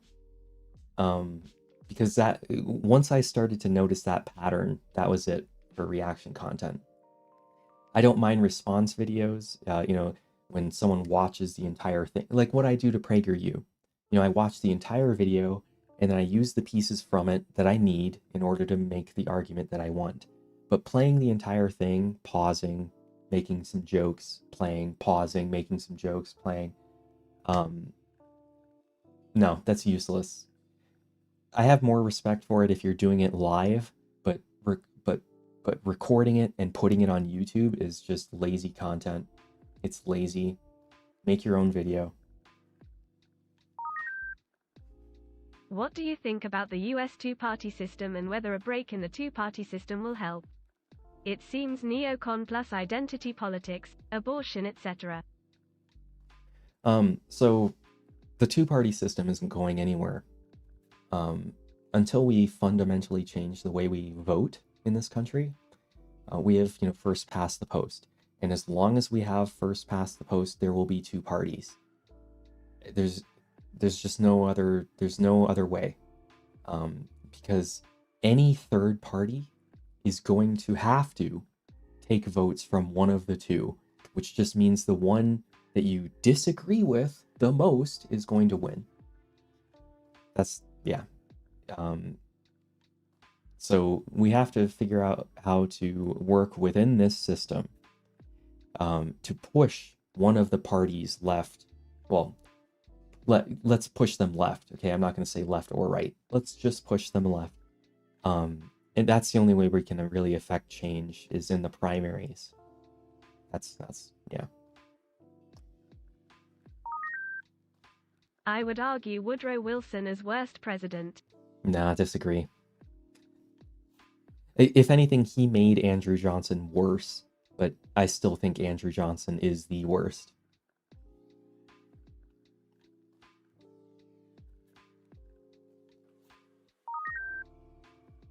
Hello, Mr. Better. I always learn so much from your incredible work. What has been your favorite video you've worked on?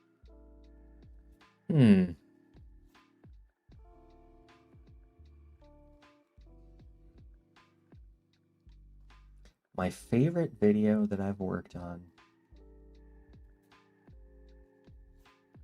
You know, I think the cigarettes video was actually the most fun researching I've done. Because I mean, I did a ton of book reading research, and then together on Twitch, we all watched cigarette commercials, and it was really interesting to see how the advertising changed based on what I knew was happening historically. And the commercials were just hilarious. I had a lot of fun with the cigarettes video. That's, yeah. I first found you through your cult trilogy, JWs, Mormons, Scientology. What inspired you to tackle those cults, and which of the three was the most impactful, for lack of a better word? Well, okay, so I read a book about Scientology well before I ever made the channel. It might have been one when I was in Iraq.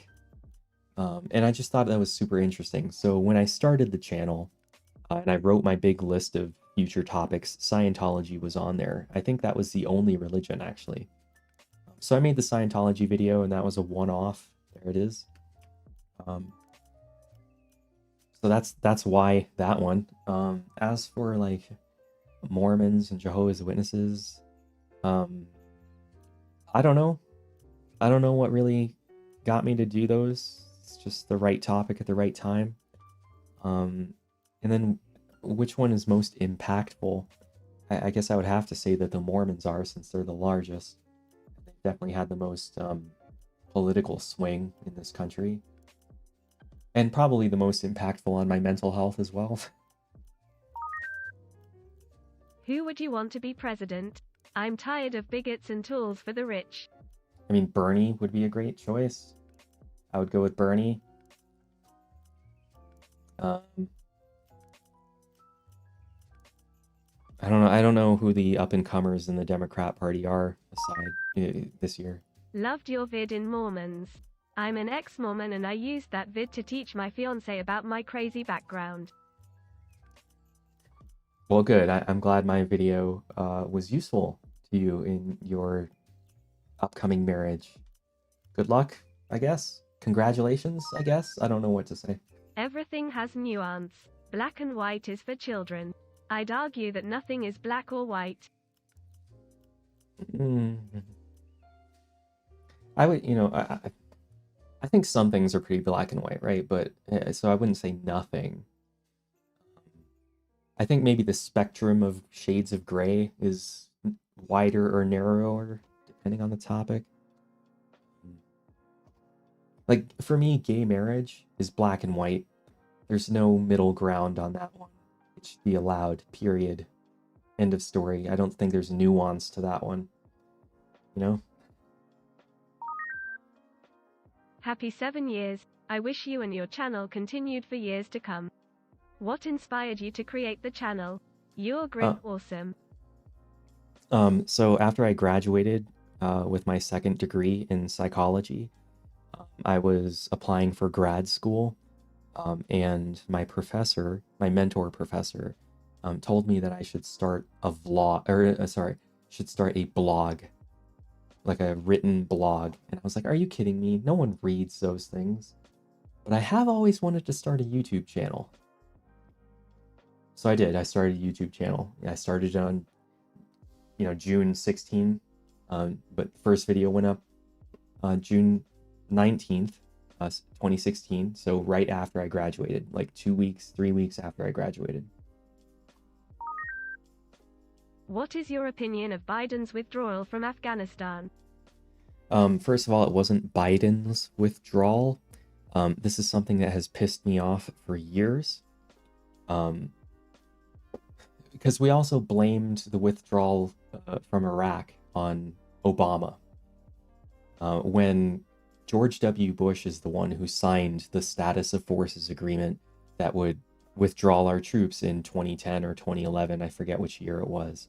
But everyone blamed it on Obama because that's what they always do. The Republican will write that some tax break will go away during the next presidency, so that when the next president is in power, oh, they're trying to raise our taxes. Like, they do that all the time. And so Iraq, they did it, and then Afghanistan, they also did it. Trump was the one who signed the agreement saying we would leave on that date. Biden really didn't have much of a choice. Now, that said, I think we should have left. I think we should have left a long time ago. I'm sorry to all of the Afghanistan veterans who have been hit in the face with the reality that they were there for no reason. But you were there for no reason. Sorry. Join the club. Us Iraq veterans have known that for almost a decade now. Thank you for your content and sharing your truths hidden behind published history. And for sharing the fact that history content from this platform are not sharing the level of context you are boldly doing. Call me hand open mouth smile. I mean, I'm not trying to denigrate other channels. Every channel has value. What are your thoughts on overly sarcastic production? Blue focuses a lot on the Roman Empire, but I think they are pretty left-leaning. Yeah, I think they're pretty left-leaning. I don't think I have any problem with overly sarcastic productions. Yeah, Blue has done a voice for me in the past. I can't remember what video it was, though. It was sometime around the Marco Polo video, because we did a parallel creation on that one. We both happened to put Marco Polo videos out within like a day or two of each other. People assume that the homeless are there because of a moral failing or due to a culture of drug abuse, and fail to recognize the systemic problems. It seems to be a similar mindset to those who ignore systemic racism. Systemic? Yeah, it's very difficult for the average middle class person. Like, okay, it's very difficult for the average middle class person to imagine themselves becoming homeless, because they would have to, fail in multiple ways in order to end up in that situation. Just like they can't imagine themselves pleading guilty to a crime they didn't commit, or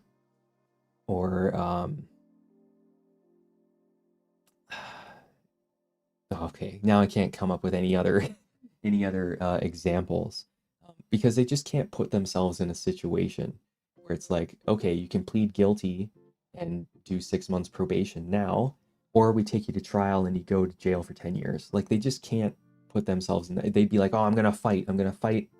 Like, you say that until you're sitting there and your choices are go home or perhaps never go home.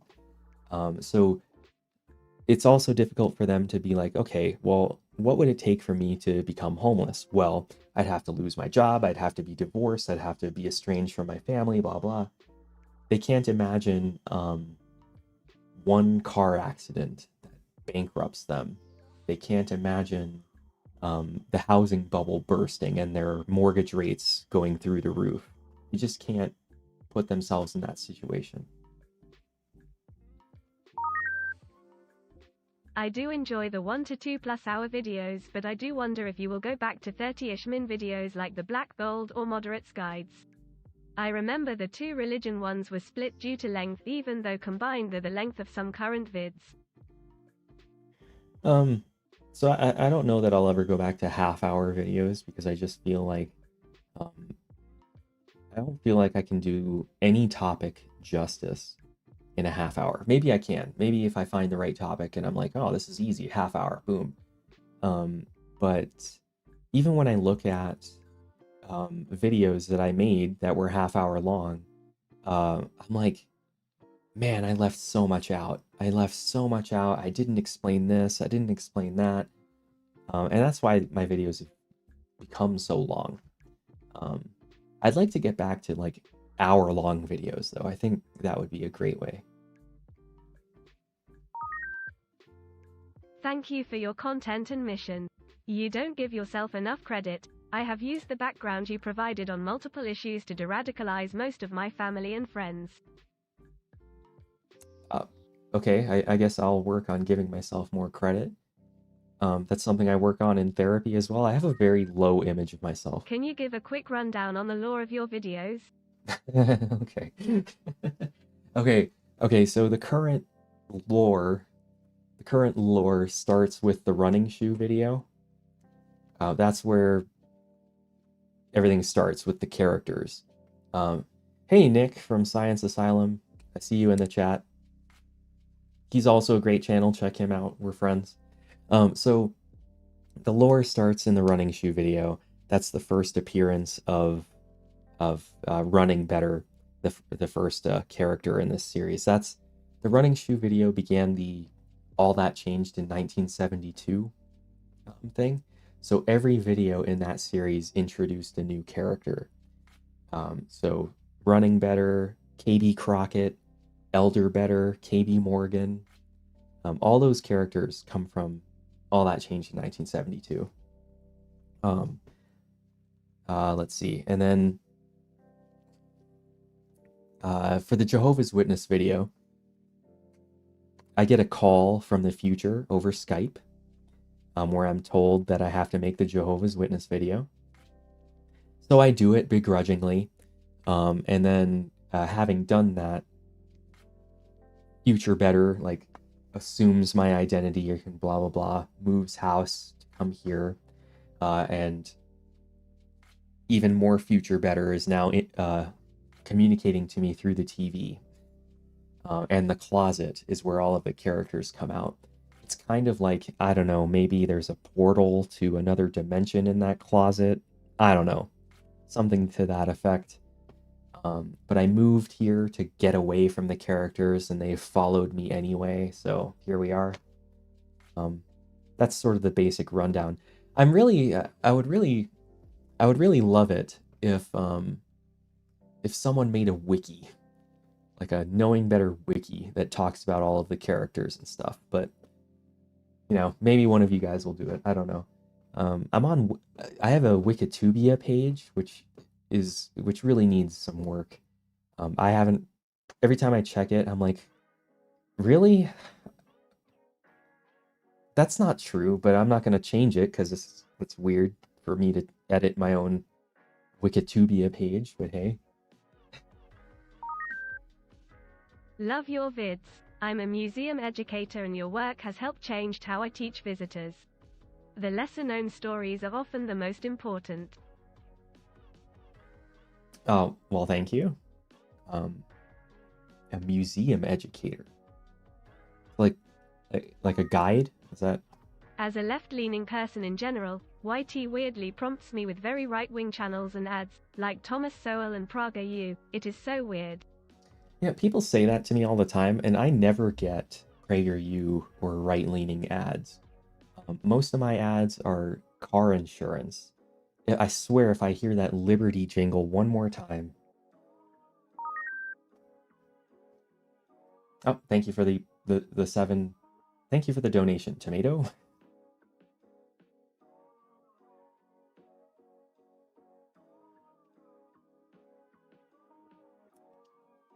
Come on, next. Next. Okay. Who's your favorite president?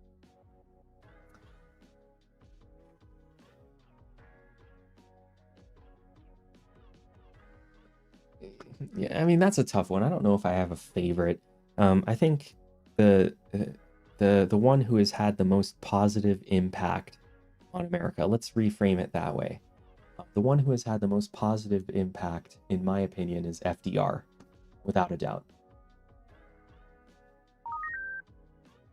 Been a long-time fan. Curious if you've considered making any videos around China and more East-centered content other than the Japan denial vid. Yeah, I said this earlier, but I would like to have a more international focus. I don't know, I've just been on this side quest of American history lately. I enjoyed your neo-slavery video a lot, but hoped it would mention or touch on intersectional movements in comparison to the liberal ideal of colorblindness. Though to be fair, it'd be rough to fit in smoothly. Yeah, exactly. That's the main reason. I needed to keep that video kind of on track and focused. Because the audience for that video is the right-leaning crowd, the white parents who are trying to figure out what the deal is with systemic racism or whatever. You'll notice that in that video, I don't mention systemic racism or critical race theory. I think I don't even mention the 1619 project, even though I do talk about 1619. But I very specifically don't use those phrases because I know if I do, or I know if I did, people would just click away, right? If I said, oh, hey, this is a video about critical race theory, or rather what you think is critical race theory. This is a video about systemic racism. They'd click away. So I left those phrases out so that people will watch the video all the way through and be like, oh, that's okay. I had no idea that happened. And then maybe weeks or months from now, they'll actually ask someone, what is systemic racism? And they'll explain it. And they'll be like, oh yeah, I saw a video about that. And boom, instant convert, without a doubt, like for sure. So I kind of, yeah, plant seeds, lay the groundwork. I did a similar thing with the Indian removal video. I never mentioned Native American genocide. In fact, I never used the word genocide. I don't think that takes away from the video. I think saying that they killed 10,000 people here, or 20,000 people here, or 500 people here is effective enough. If I had used the word genocide, that's a very charged word. It has a lot of connotations to it, and people would click away.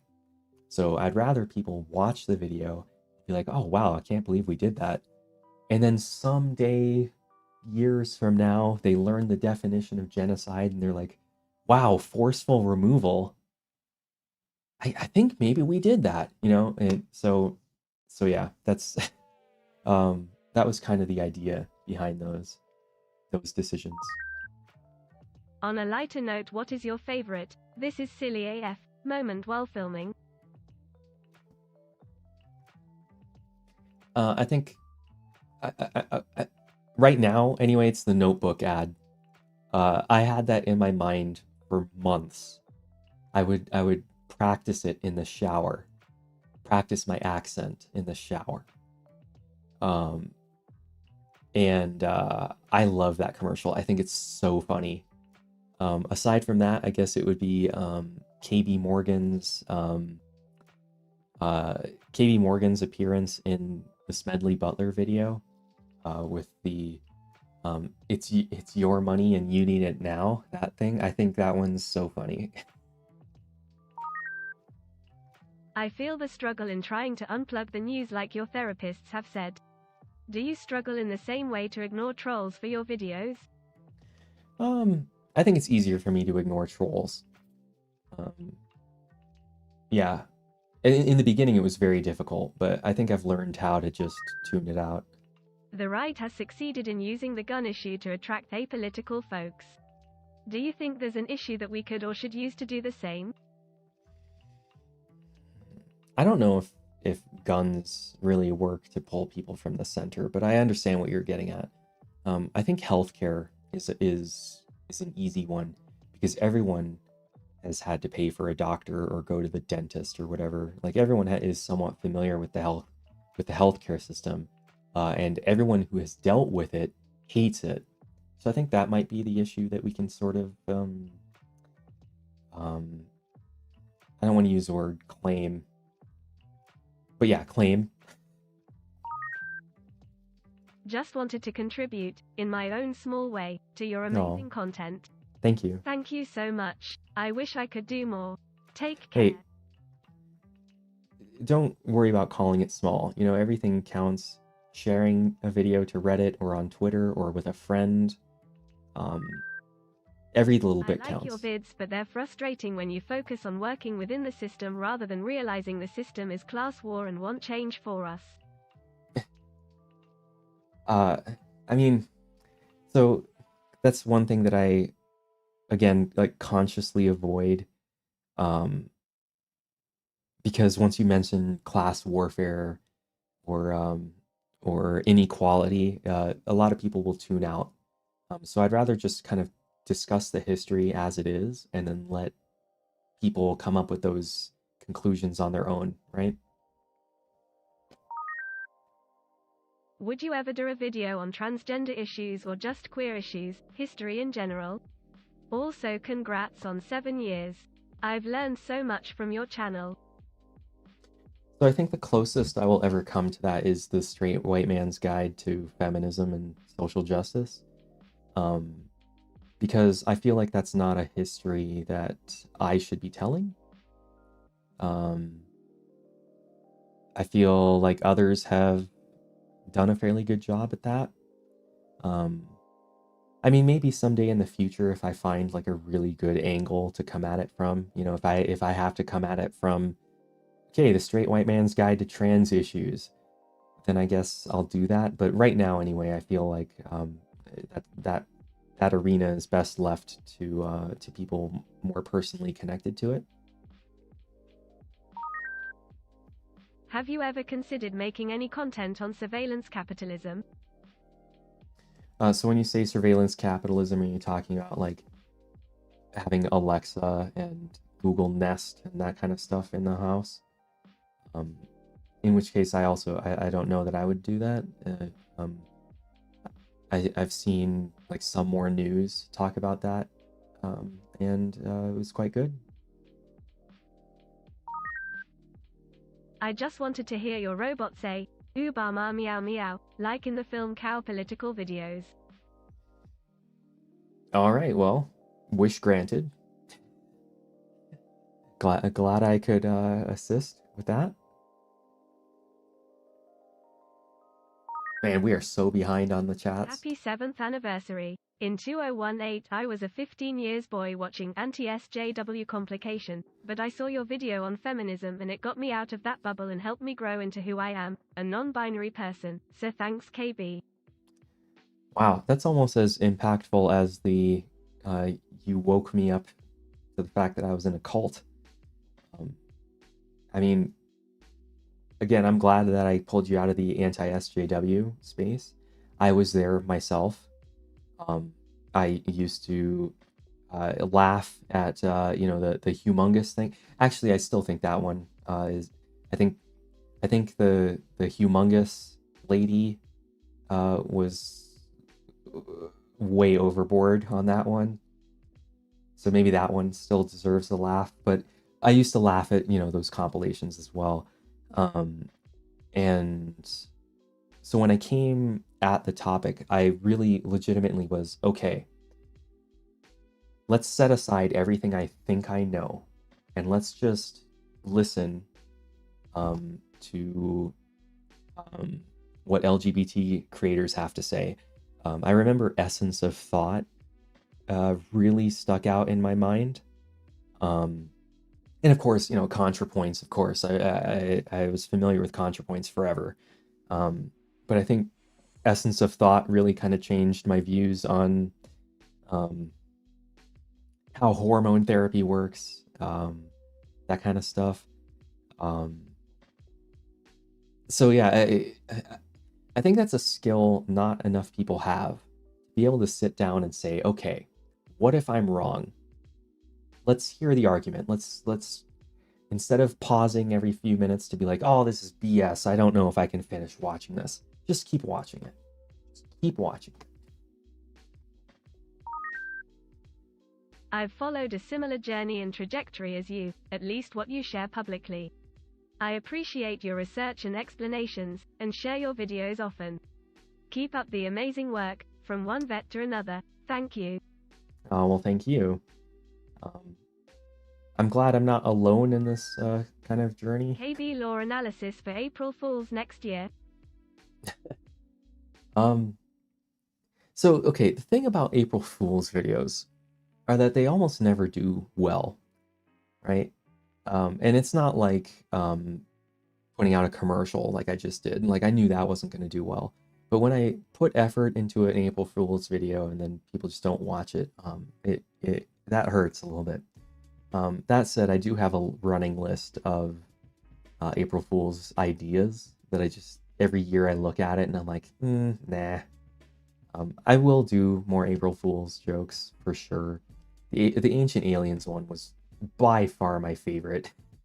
You know, so every once in a while I'll still do stuff like that. I do plenty of podcast interviews. Hi KB, before your channel, I never really enjoyed learning American and world history. Thank you for changing that for me. What qualities of your high school social studies teacher inspired you? Okay, so there was one specific high school history teacher. His name was Mr. Takeshita. Again, this is Hawaii, right? So, Mr. Takeshita. And I don't know what it was about him, but we just connected. Like, he was a gamer, but he's like not even Gen X, because Gen X was still in college when I was that age. He was into gaming, and so we connected over that. Like, we would play arcade game. Like, he was one of those people who had his room open during lunch and recess, so everyone would go in there and we'd all try for the high score on Dig Dug. Dig Dug. That's a game that you should... I need to play that again. And I guess that's just how I was like, this guy is cool. I want to be like this guy when I grow up. And he's the guy that made me want to be a teacher. So I don't know if you're out there, Mr. Takeshita. It's your fault.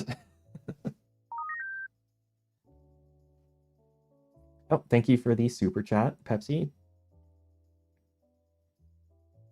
Hey, Tearzu. I used to be so good at Dig Dug. Like, I knew exactly what to do in like the first 3 levels. It's like the same thing every time. Oh, thank you for the super chat. Yahwa. Oh, and Not Just Bikes is here. Wow, it's a party. Everyone's here. Everyone needs to shame Not Just Bikes for not coming to VidCon. Just saying. Like, I can't believe he's not coming to VidCon. Hey, my boyfriend and I heart your vids and your level stance on several topics.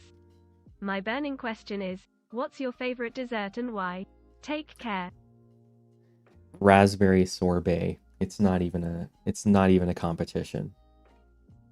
Well, okay, it might be a competition between raspberry sorbet and like mango and peach sorbet. I listen to your videos when delivering DoorDash all day, and I order pizza to watch a new video in one go. Thanks for making my time not boring. See. I hope you're not eating the whole pizza in one go. I mean, no judgment, I guess, but that doesn't sound like a healthy idea. But still, YouTube, I'm glad to hear it. 30% of super chats, right? Where should I donate that would give you the largest percentage of the cut?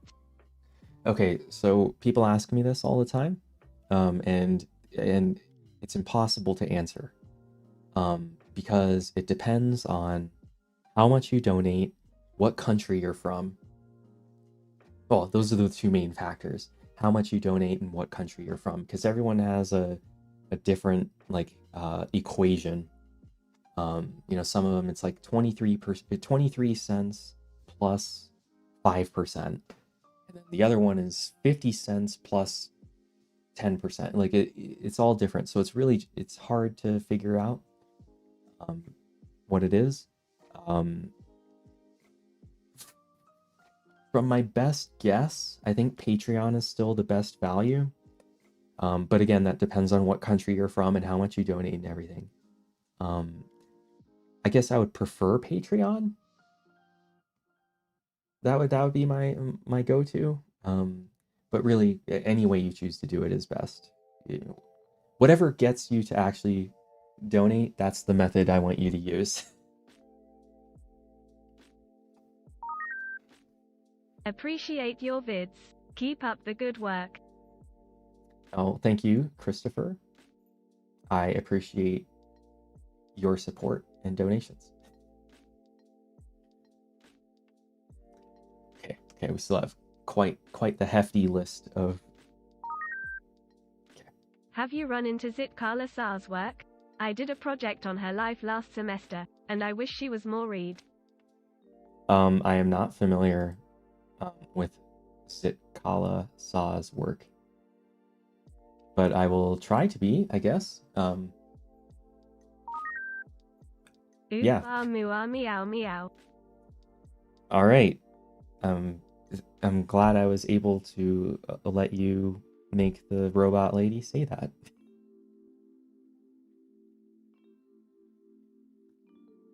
Is knowing better merch a good way to donate? I mean, yeah, of course. It's been a while since okay, you know what? In the beginning of the stream, I talked about all of the different ways you could support the channel, but I guess we probably have a bunch of new people watching or different people watching, so I should do it again, right? I do have like a team of people. I don't have writers or editors. I still do all of the work myself. I still do all of the research, writing, filming, and editing myself. But I do have 3 research assistants who fact check everything that's in my timeline and in my script. They read the script multiple times, and they check it against outside sources and everything. Despite that, you know, something always slips through. That's just the nature of YouTube and the length of these videos. Almost always there's something that all of us miss. It's still on me. I would never point the finger. But you know, I do as much as I can to prevent things from slipping through, and there's always some mistake. So I try real hard. But all 3 of my fact checkers are paid.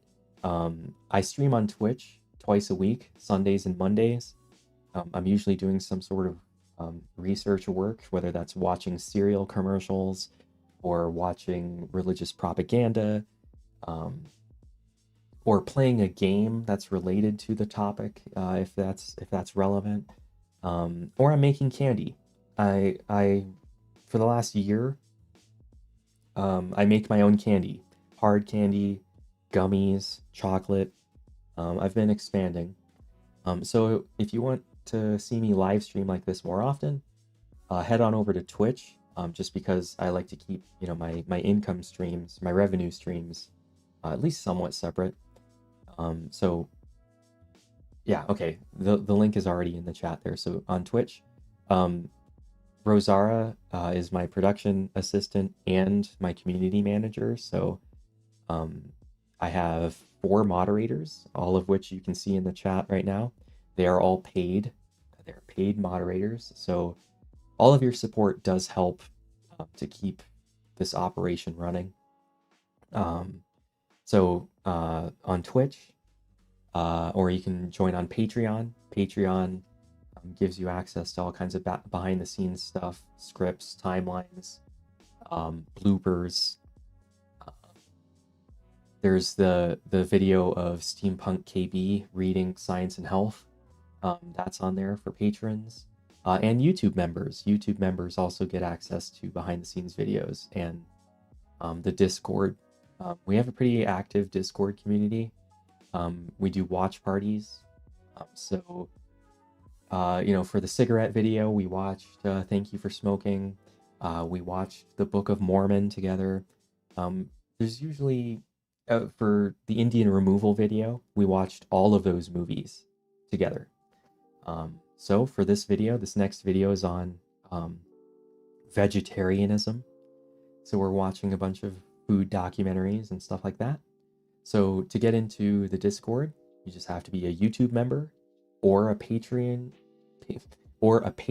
supporter or a Twitch subscriber. Any of those three will get you in there. So those are several different ways you can support the channel. Likewise, I just put out the commercial for my notebooks. So yeah, this is the new king size Knowing Better notebook. This is the old one, the old style. It's only 100 pages. The new one is 200 pages. I literally do use this pretty much every day. I'm really happy with the way this turned out, actually, with the contents page, with having numbered pages. I reduced the header. I made the lines narrower. I use these for all of my videos. I have a stack of used ones. I might auction them off someday. I don't know. That might be something I do. But yeah, I do handwrite all of my notes still. Use the Knowing Better notebooks to do it, and so should you. So yes, merch is a good way to support the channel. Thank you to whoever it was that asked that. Yeah, I can't see it now, but...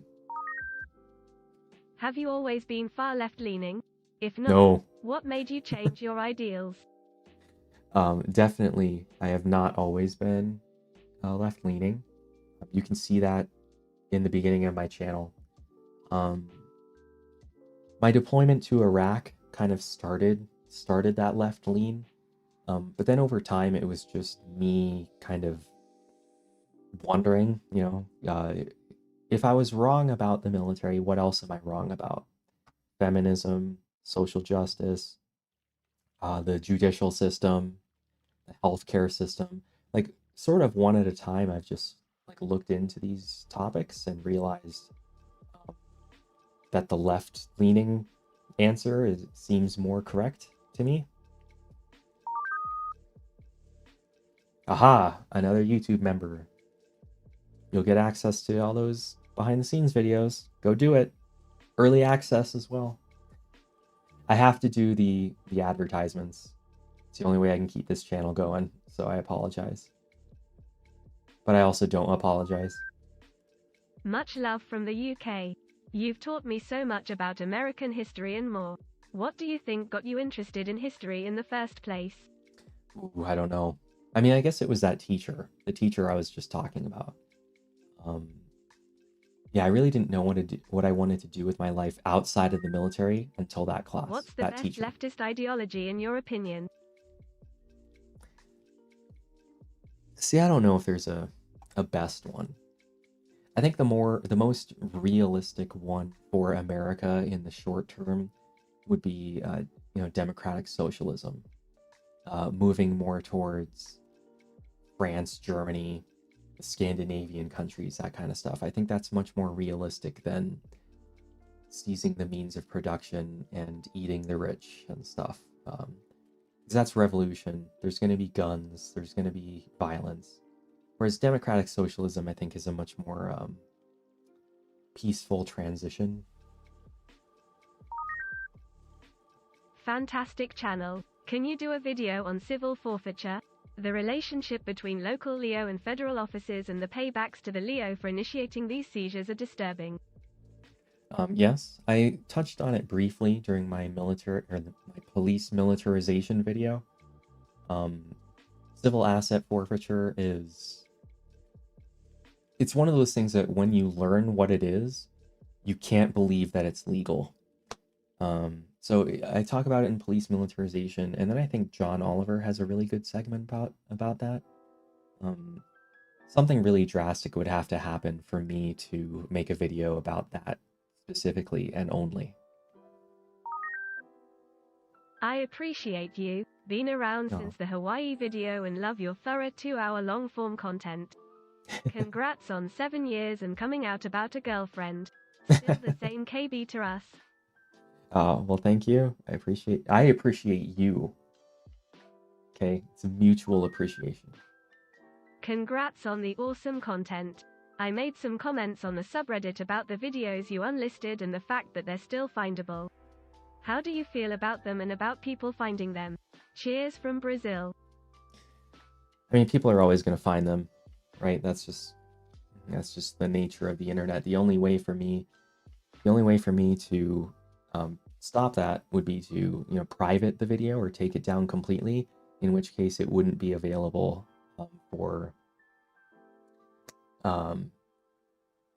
patrons or YouTube members, but also that would take it out of my ability to copyright claim other people if they were to re-upload them.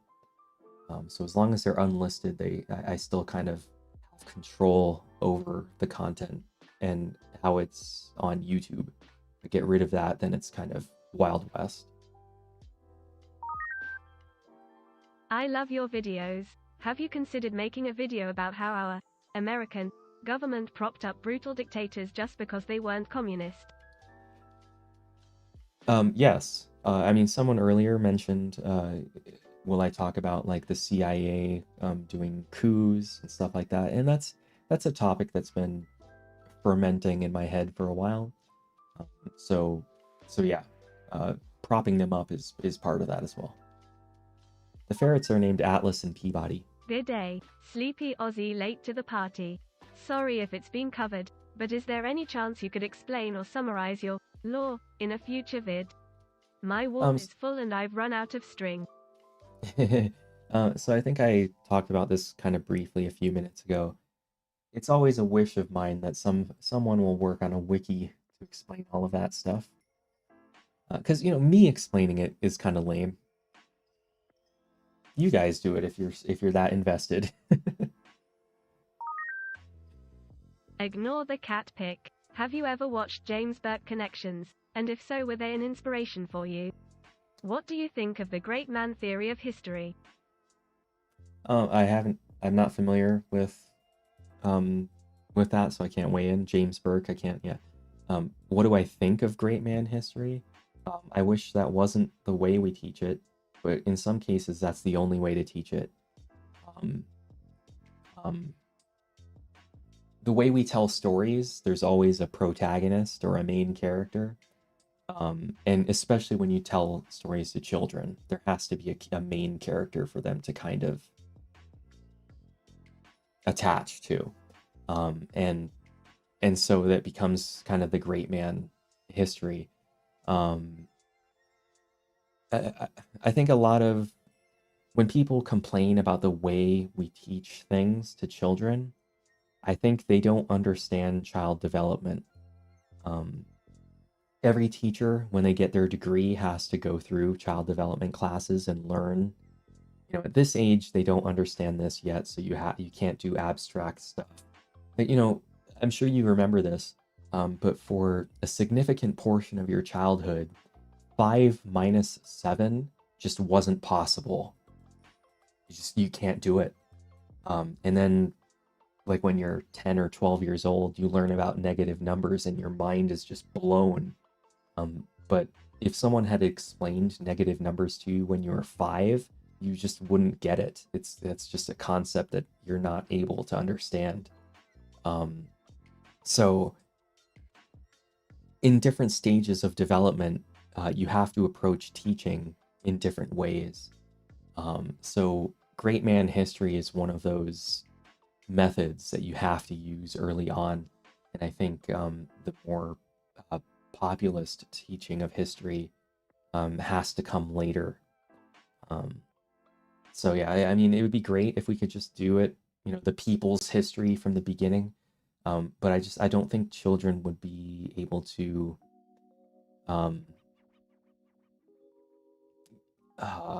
learn it as well without a main character.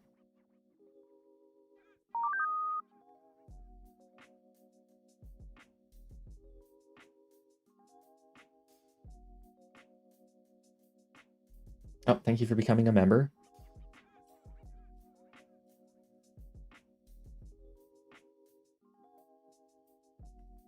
Where are we? Looking, okay. Which is the better pet? Cats, dogs, ferrets? So I think it goes ferrets, and then dogs, and then like gerbils, rats, fish, birds, um, terrariums, and then cats. Cats are still on the list, right? They're on there.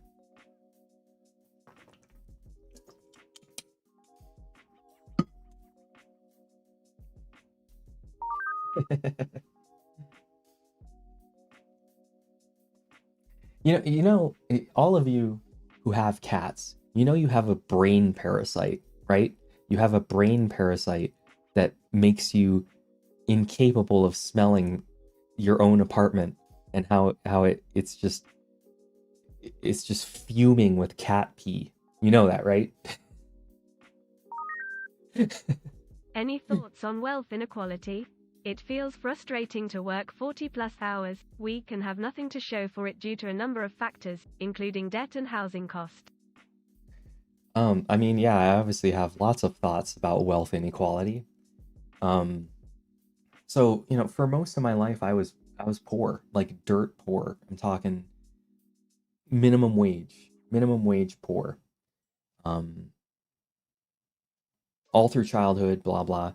But even when I was a teacher, the most I ever made as a teacher was $35,000 a year, and I thought that was a lot of money. But it isn't. It is not. It's not a lot of money. I think the greatest con ever pulled on the American public is convincing people in the lower class that they are actually in the middle class. Like, so many people who make $30,000 a year think that they're in the middle class, and you're super not. You're not even halfway there, actually. I think that misunderstanding is really holding back the discussion on inequality. It wasn't until this YouTube channel that I actually entered the middle class, and I'm still in the middle class, and it's so nice to not have to check my bank account every morning and hope that my paycheck hits my bank account before my landlord cashes the rent check. It sucks. Yeah. And hold on, I need to respond to Not Just Bikes here. Ferrets do not stink. I am so tired of people saying this. Unless you let your ferrets just pee everywhere, which I don't. My ferrets are litter box trained. But they're also descented. They've had their scent glands removed. They don't smell any more than a dog does. It's like cats smell this much. And then there's dogs and ferrets and fish.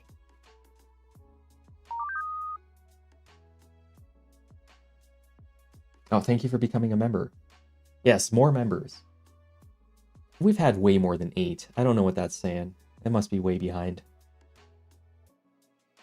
They can, yes. Dogs and ferrets and people can smell bad, yes. I know you must hear this a lot, but you're my favorite educational channel. Good job, thumbs up. Thank you for the donation. I hope you guys understand that I am kind of kidding when I'm down, when I'm being down on cats, right? It's somewhat jokes. Not really jokes, but kind of. I really get my time management under control because of your interview talking of Fallout. It's been going better. Talking of Fallout, I'm not sure what you mean by that. Yeah, without more context, I'm afraid I can't necessarily. Can you say my last name, please? Detchermich? Detchermich. Detchermich. Yeah, right? I nailed that. I know I nailed it. Turned my VPN just so I could super chat. Congrats you, Will. Big up yourself. Oh, well, hey, it's Foreign. Hey, Foreign. Everyone should check out Foreign. He's a Bahamian creator. We hung out in the Bahamas a few months ago. That was my first vacation ever. Um, so yeah, I mean, it's nice being in the middle class now. I can actually go on a vacation every now and then. But yeah, his video on, dang it, the one where you talked about segregation and causing all the traffic issues. It was the collab you did with Not Just Bikes, I think, or the video after that. Anyway, definitely you should check out Foreign. Great creator. Oh, another one. Did you do two? Well, thank you twice, if you did.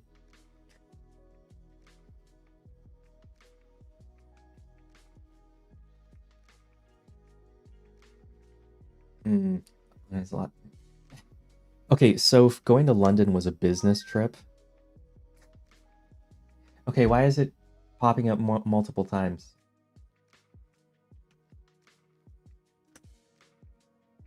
Because I'm looking at the list and I don't think that he actually did it multiple times. If it comes up one more time, I'm gonna flip. Well, now I have to flip, don't I?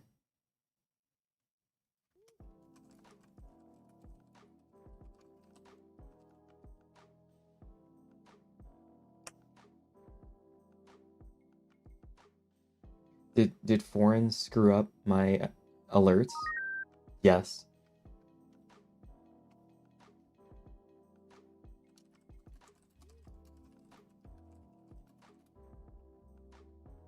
Okay, let's see. Where I have to find the offending one.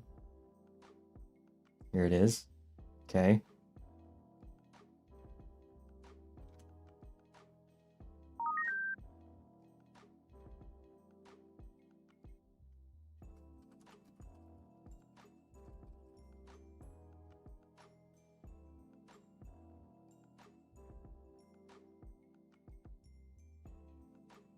Please do anybody else.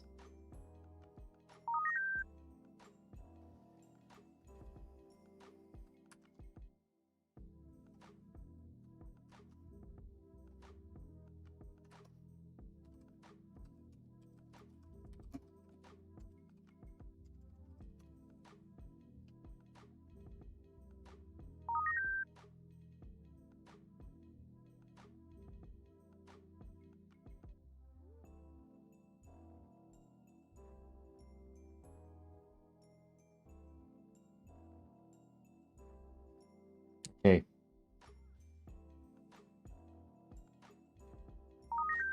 Okay, I just manually did that one. Love this channel. Quick Q. How did you potty train your ferrets? Ours keeps having accidents. Nerdface keep doing awesome things. Okay, so you have to load. You have to load the litter box. So if they have an accident somewhere, you have to pick it up and put it in the litter box and show them that it's in the litter box. And then hopefully they figure it out, unless you got a dumb ferret. Okay, okay, I think we're back on track now. Thank you, me, for fixing that. I'm sorry, what are your lifts and would you disavow? No, I wouldn't disavow my time in the military. I don't regret it. I don't take it back. I wouldn't suggest it to anybody else. It's one of those things that just happened in my life and I accept that. What are my lifts though? Are you like asking how much I can bench?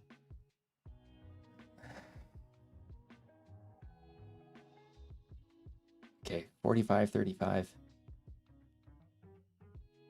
So, okay, I put a 45 and a 35 on both sides. Is that 160 and then the bar? There's your answer. Have you thought about doing a deep dive into the drug war? Also, please do Huey P. Long at some point. Much love from Louisiana. I mean, I think I talk about that in my police militarization video also. But yeah, I mean, perhaps I might do a video on Prohibition and Prohibition 2. Love your videos. Been around since the gaslighting video. I have a question. Will you ever talk about McCarthyism, HUAC, and the Red Scare and how that shaped modern America? Yes, McCarthyism has been on the list for a very long time. I think that was a fan request too. I have a young friend who is a Mormon, and he just left on a 2-year mission. I try to be accepting of others' religions, but I wonder if I should keep him grounded on certain subjects or let him be.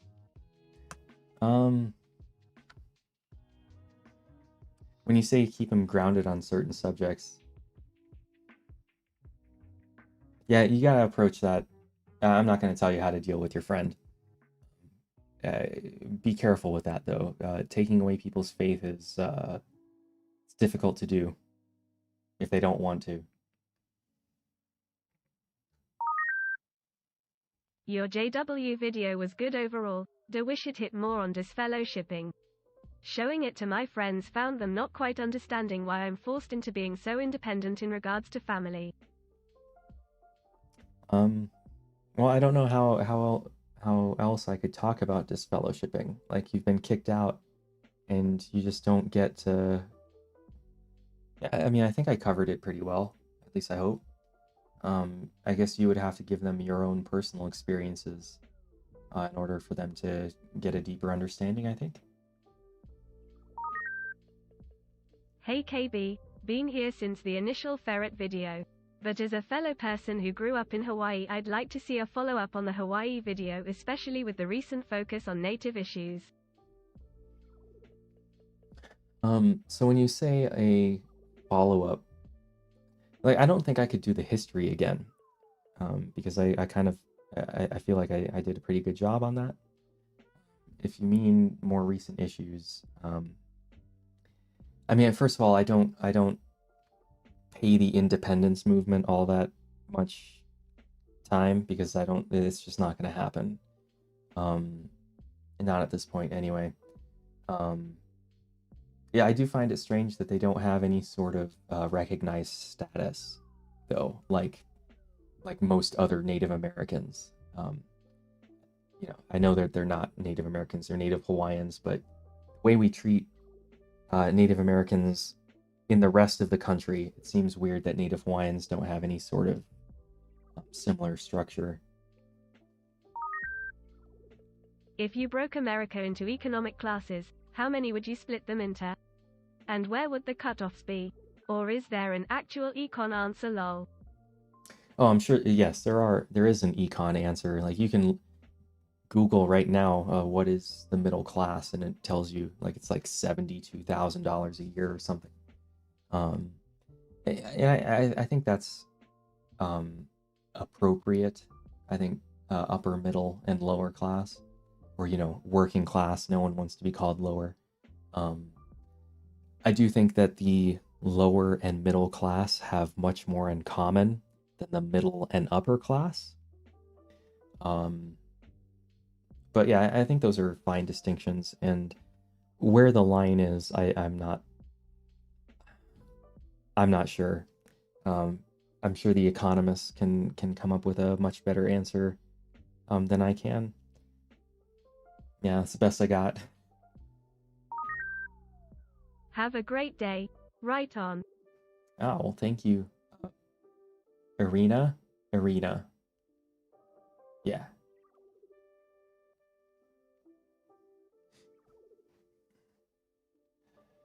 Let's see. We have a few more. Okay. You talked about the inventory and doing that in Fallout. And then you started doing that IRL, and I have been doing that now, so thank you. Okay, now I know what you're talking about. Okay. Okay, so I said that in a podcast interview. I can't remember who I was talking to. It was probably Joe, maybe Atun Shea. But yeah, I was a big I still am, I guess. But I was playing Fallout 4 on hardcore mode, where you have to, you know, eat and drink and sleep and all of that stuff, otherwise you die. Survival mode, that's what it is. And the way I would play Fallout, you know, I would go out on these expeditions and do a bunch of missions and then come back and dump my inventory, but I would dump it, all of the food goes in this one, all of the drinks go in this one, all of the uniforms and weapons go in this one. And like, I was very meticulous about where all of my inventory goes, and all of my settlements. I had a checklist, a written checklist of, okay, is there a supply a supply route to this one? Does this one have a field artillery? Does this one have the Minutemen on it and all that? Like, I had all this stuff. And I realized I put so much time and effort into my Fallout 4 existence. If only I did that for my real life, I would be so far ahead. And so I did. I realized, like, why don't I sort my dishes the way I do my Nuka-Colas? Why don't I do that? Nuka-Colas aren't real. Forks and knives are real. I used to be so deep into the Halo lore. I knew all of the different monitors, and where all of the discovered halos were and other installations. I knew all of the parallels to the Old Testament and other biblical lore like Dante and Milton. And again, I realized if I had put half the effort into learning Halo lore as I did Mormon lore, I would know so much about the world. And so I did. I changed.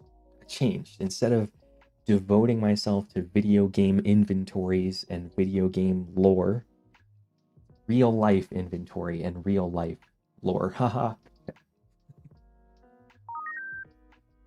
I'm someone who is passionate about education and want to take the social studies education career path. Any advice as someone who has been down that path?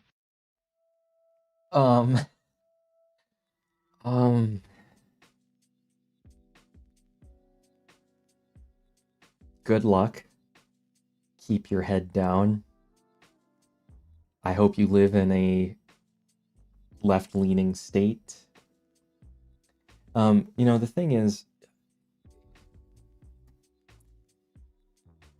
you're in a box. You have to teach what the district tells you to teach. So if you're gonna go in there and be like, I'm gonna tell them all about systemic racism, if that's not in the standards for your state or in the curriculum for your district, you're gonna get angry parents and you won't last very long. So mind your P's and Q's, I guess. Nobody who graduated with me with a degree in education currently works in education. We've all gone on to different career paths. Some people are cooks, some people are research scientists. I'm a YouTuber, right? Like, it's gotten so bad that the good ones are leaving, and some of them don't even start. So I mean, yeah, I know it's a bummer. I'm sorry, but I mean, just look at the news. I would not want to be a teacher right now. I'm so glad I'm not. Are you kidding me?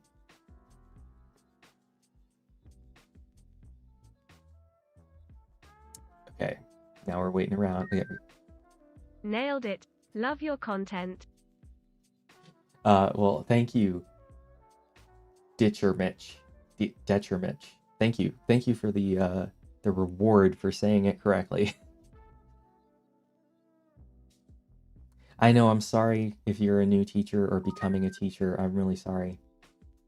Uh-oh, are we in this situation again? Did Rozarah mess it up? Where am I looking? It's Matt Gonzalez, huh?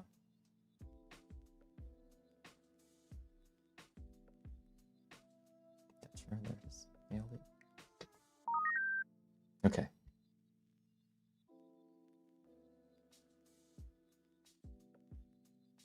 $4.99. Okay, thank you, NG.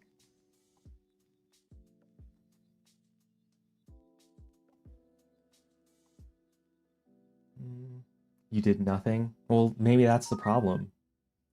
Were you intentionally trying to sound like Kunk in your notebook video? If so, you nailed it. Thank you for the content, UWU. No, I mean, no, not really.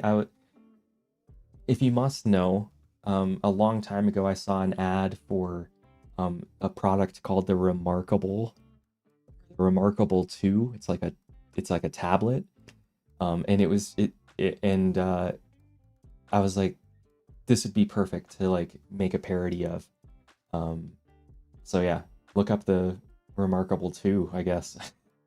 But no, for real though, buy my notebook. Hey, I enjoy the bombastic and insightful videos. Gotta say, KB Morgan is my favorite character just due to the fact that I am a gold seller myself.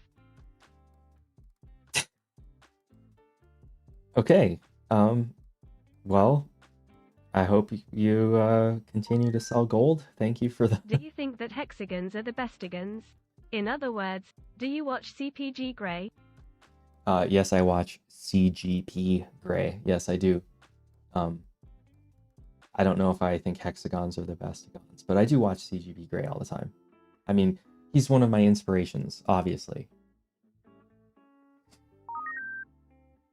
Have you ever played Dungeons and Dragons? I No. bet your storytelling abilities would make for a great dungeon master. Love from No. Germany, White Heart. No, I've never really gotten into the board or the card games, really. Have you ever tried ChatGPT for script writing help, ideas? No. Okay, I shouldn't say I haven't tried it. For the last video, I saw someone tweet that they took their script, put it into ChatGPT, and told it to reduce it by 10%. And I was like, wow, that sounds like a really good idea because I have this enormous script, and if I could cut 20 minutes off of it, that'd be great. But ChatGPT just could not do it. I even bought paid for access to GPT-4, and it just couldn't do it. I would put a paragraph in, and I would say, reduce this by 10%, and it would cut it down so much and remove all the jokes and everything. So I was like, no, this isn't going to work, and that's it. So no, I don't use GPT at all for any of my stuff. And well, I'm sure you've seen all of the videos kind of debunking it at this point. It's not an AI. It's a language prediction model. It doesn't look anything up. It makes stuff up as it goes, and it is wrong constantly, right? It lies constantly. So using it to do any sort of factual video script would just be a disaster. Marine wearing an army cover I stole from the Chow Hall here. Your veteran story video hits so different now compared to before I joined. It gives me an enhanced respect for you and your service.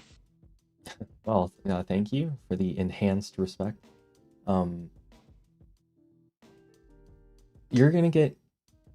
aren't you gonna get your ass beat for wearing an army cover instead of your octagonal police warden cover? Advice for a 15-year teacher who's burned out and frustrated but still wants to keep going for the kids. Ooh.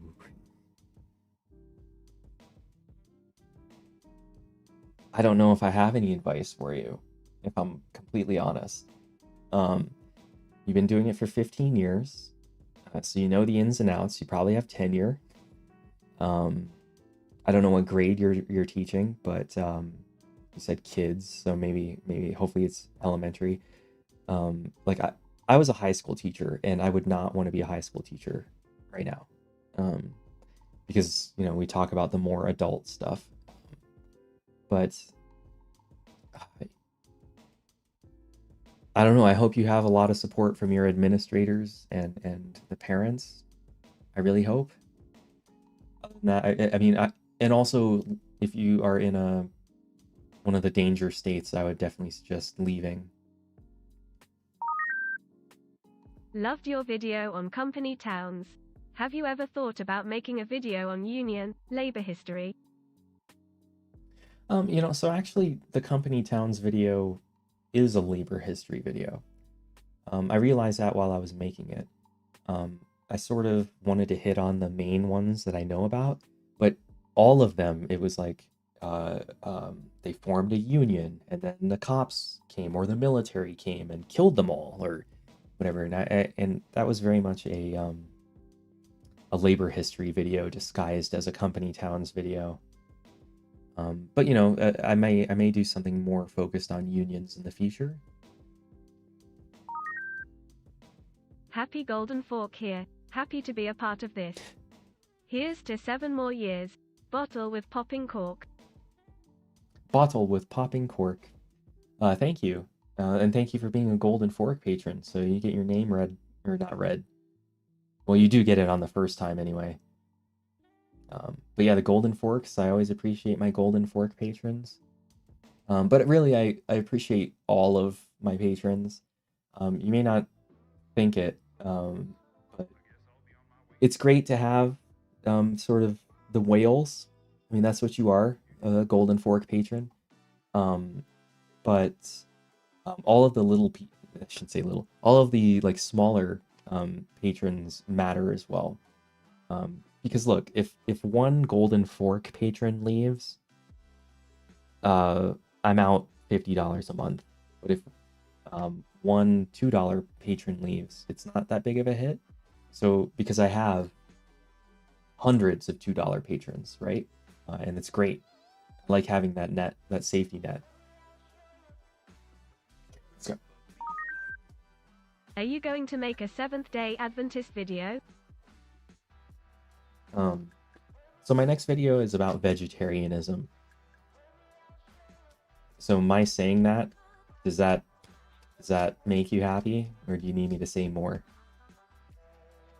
Because, okay, I'm talking about the history of vegetarianism, so I'm not going to discuss like the merits, the moral arguments, or the health arguments for or against, or anything like that. I'm going to talk about the history of the movement.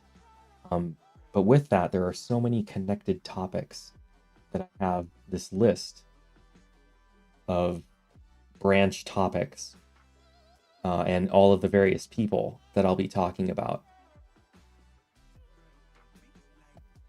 And that's it. That's all the hint you're gonna get. I hope you screenshotted that. Would you ever be interested in doing a video on the Quakers? A very interesting, albeit small, denomination with a lot of history and unique ideology. I mean, I wouldn't be opposed to it. Yeah, I might do that someday. It's not on the short list, though. Science, and I'm in Florida.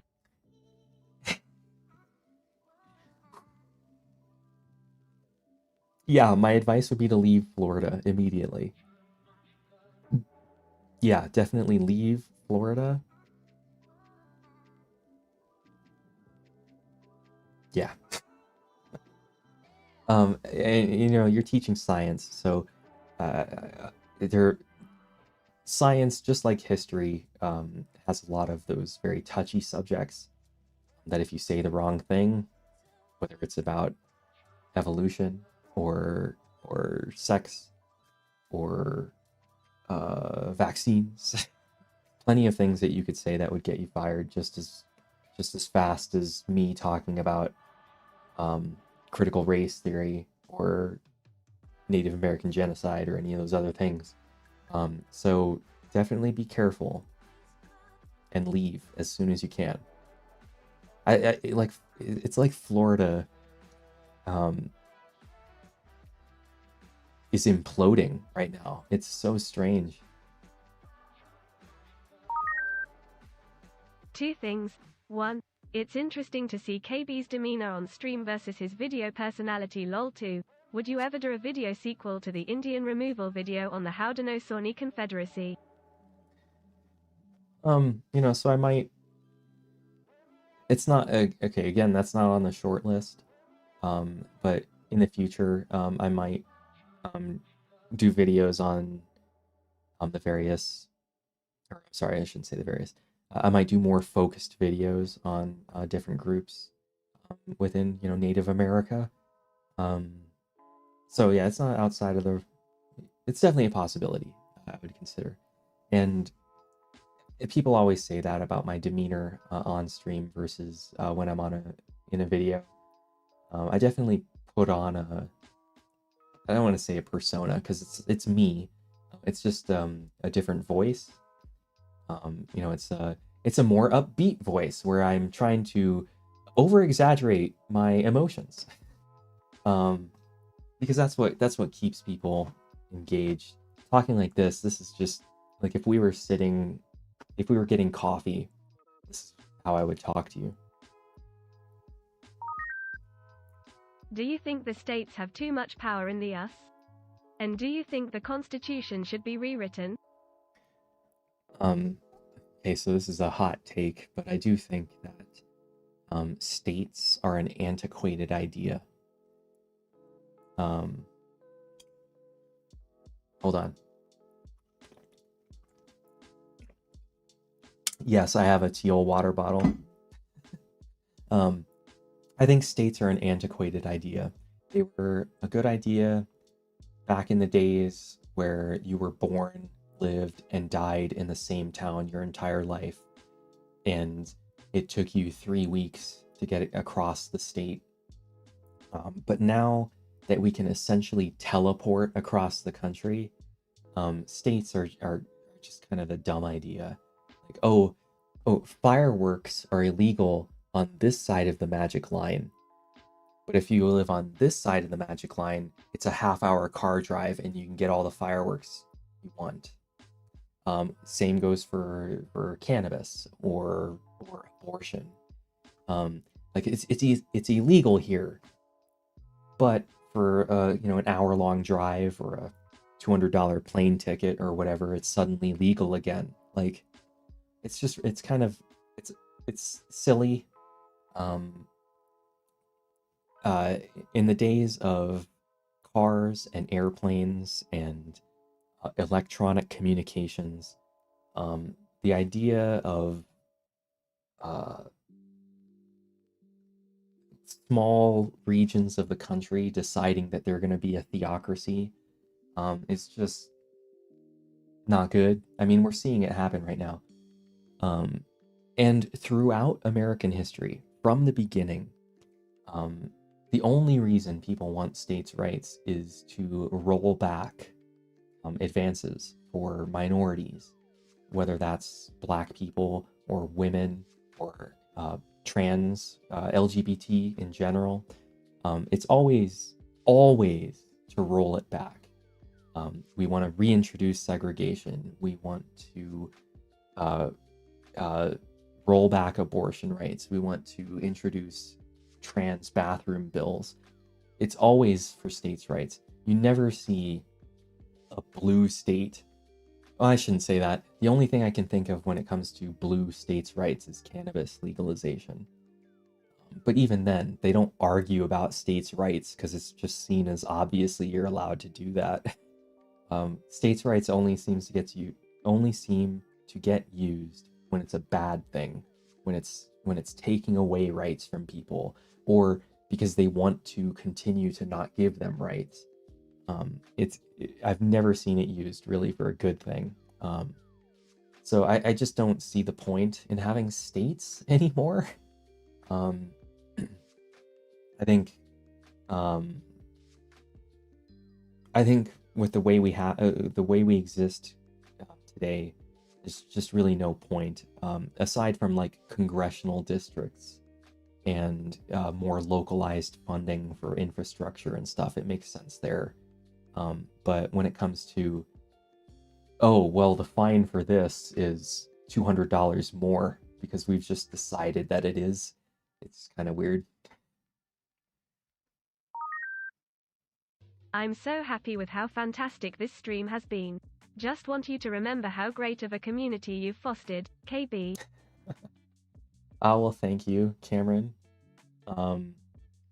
Speaking of community, the Discord is something that I really rely on a lot. Whenever I have a question, whenever I need people to look at an early draft of something, whenever I'm like, hey, is this map legible? I always go to the Discord. They're the ones who give me the best feedback because, you know, they are the core group of supporters. They're the people most interested in what I'm doing. They've supported the channel in some way, Patreon, Twitch, or YouTube. So I go to them a lot with questions on my videos or asking for help finding something. And, you know, I also just talk to them about life stuff.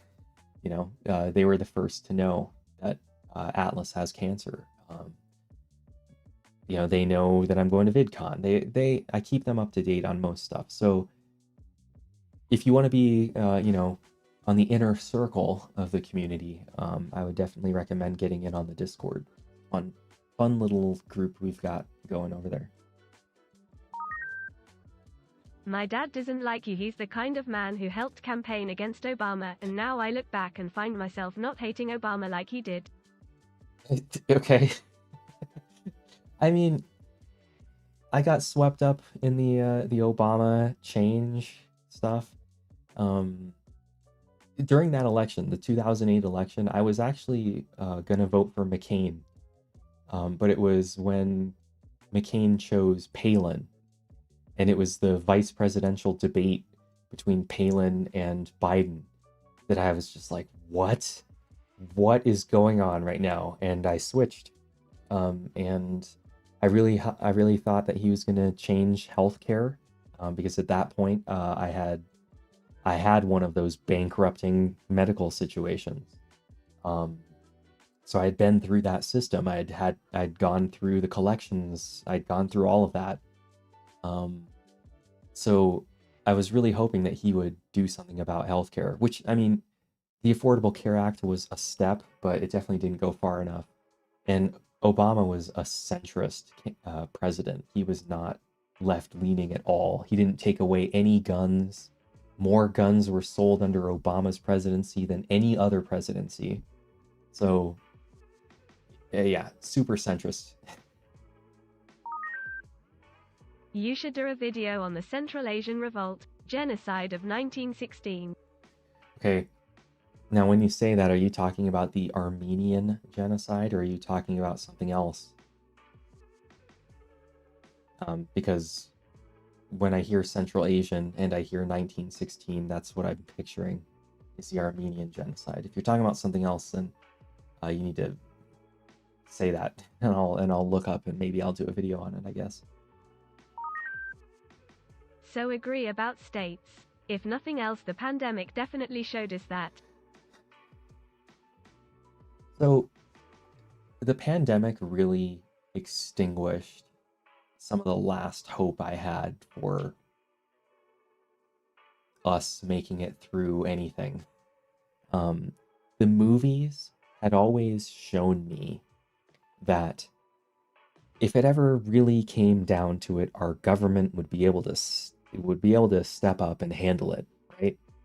Like the movie Outbreak or Contagion, or like the alien invasion movies, you know, Independence Day, Battle Los Angeles. The government always happens to know what to do and does it, and they take charge and they handle it. So I was always under the impression that if anything serious ever actually happened, we'd be all right. And then coronavirus and the pandemic happened, and that evaporated. And the thing is, I don't know why Katrina and all of the other natural disasters didn't wake me up to the fact that the government totally can't stand up to or step up when they need to. But yeah, the fact that we couldn't come together and do the right thing during the pandemic tells me that we will never be able to come together and do the right thing.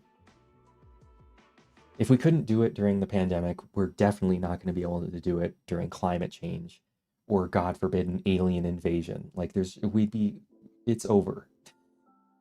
And it's not necessarily the government. but society in general, we just couldn't seem to do the right thing, to wear the mask, to stay inside.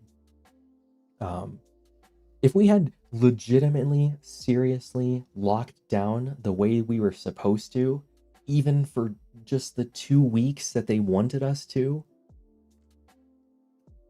it'd be over. Coronavirus would be gone.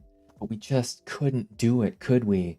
We had to get our haircuts and go to restaurants. We just couldn't stay inside for 2 weeks. We just couldn't do it. Been watching for many years and appreciate all that you do, KB. Have you considered doing another synopsis on a book and its comparisons to our world like ST? Perhaps a book like Brave New World? So, that is a possibility. I mean, Brave New World connects to eugenics, clearly. So I might do that in the future. So I did Starship Troopers, I did Atlas Shrugged. Animal Farm is another one that I kind of really want to do, because I read it as a child, and not a child, but in school, like 5th or 6th grade. And I was always told that this is a book about communism and the evils of communism. But I recently went to a play of Animal Farm, and watching it, I was like, this isn't communism at all. This is America. This is about America. This is about capitalism turning into fascism. This isn't about communism in the least. So I kind of want to do a video about how it's taught in school versus how it really should come off. So that's a possibility for sure.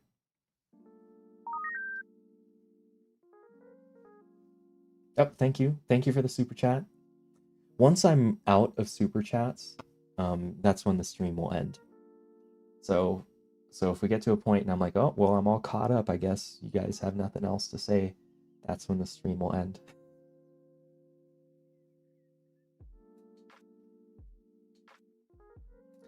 I don't think it is, though. I mean, or if it is about the Soviet Union, it's the parallels to present America are stark and very obvious. Okay, so there are a few stacked up here, and I don't know why she's not reading them out.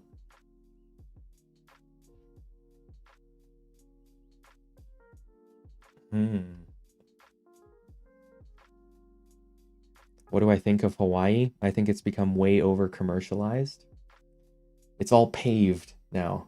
It definitely wasn't paved when I was younger. I don't know why she's not reading those out. Yeah, I'm clicking replay, Sam. Doesn't seem to be going. Okay, now I just saw a big super chat, and I'm going to wait for that one to hit. Oh, thank you for becoming a member. Man, we got a lot of new members. I don't know why that's so behind. It's definitely more than 9.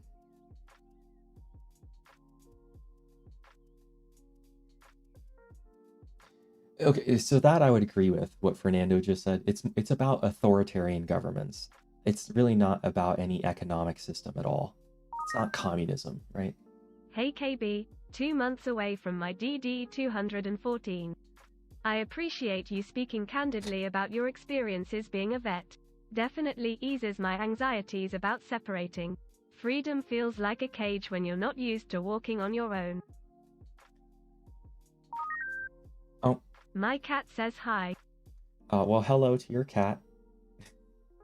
Okay, so first of all, it's hilarious that she said DD 214. But good luck with your separation. DD 214 is like the military high school diploma, or no. It's like your military transcript. Your DD 214 has everything you've done, everywhere you went, all the medals and ribbons that you earned, and all that stuff. Super important piece of paper for your future. Yeah, definitely ease my anxieties about separating. So the big thing for me, the big thing for me about getting out of the military, was that I didn't have any more of the structure, right? It's kind of similar to when you graduate college and like, okay, now you're in the world, here you go. It's like, well, where are the bells? What room am I supposed to go to? Like, you know, you suddenly don't have the structure and the map and the schedule to get you where you thought you were supposed to be going. So getting out of the military is very much the same way. It's like, okay, good luck. And you're like, well, who do I talk to about uniforms? What, you know, it's a little strange, but you know, most people can get through it. I'm sure you can get through it.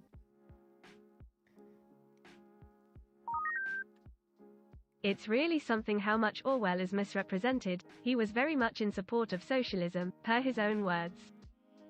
Well, I'd have to look into his own words. I'm only familiar with Orwell through his books. So yeah, I'd have to look at and see what his views outside. I mean, I did the same thing with Heine. You should make a video on how racists continually move the goalpost. I am from Croatia and I can't help but feel enraged at how we are now suddenly white and European. I feel like they are refusing to concede that they are just racist. Do you mean like the Croats are claiming to be white and European and they didn't before? Because I know Northern Europeans definitely wouldn't view Croats as white, but you know, that's white has changed so much over the years. When America started, the United States started, Mexicans were white and Irish were not. When the Irish and Italian came over, they were Catholic, they were other, they were not white. We all, of course, think of them as white now, but there are people in Brazil who are white. If you looked at them, you would think they're white, right up until the moment they say that they're Brazilian, and then for whatever reason, Americans are like, "You're Latin American, you're not white." Like, everyone has their own, like, or every country has their own kind of definition of white. It's very fluid and ever changing. Like I said, the Mexicans used to be considered white, and many of them right now would consider themselves white.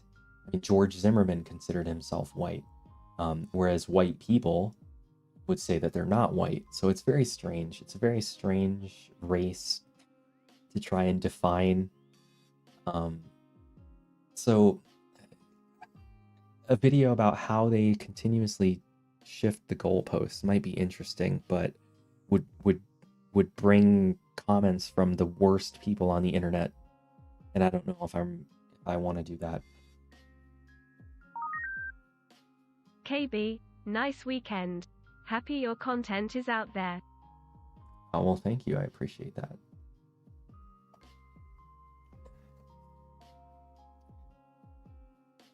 But you should watch a Brazilian movie called Bacurau. They have this discussion about something. Well, they are white, though. What about a video on the Great Emu War of 1932? I mean, that's been done. That was on my list, you know, when I first started the channel, but it's been done a few times, and I really don't think I could add anything else to the story there. Because once you've learned it, you've learned everything there is to know about it. It's a war between like 4 or 5 people and a few hundred emu. That's it. It's not like there were political deals that fell through and border changes or anything. It's just kind of, once you know the story, that's the end of the story.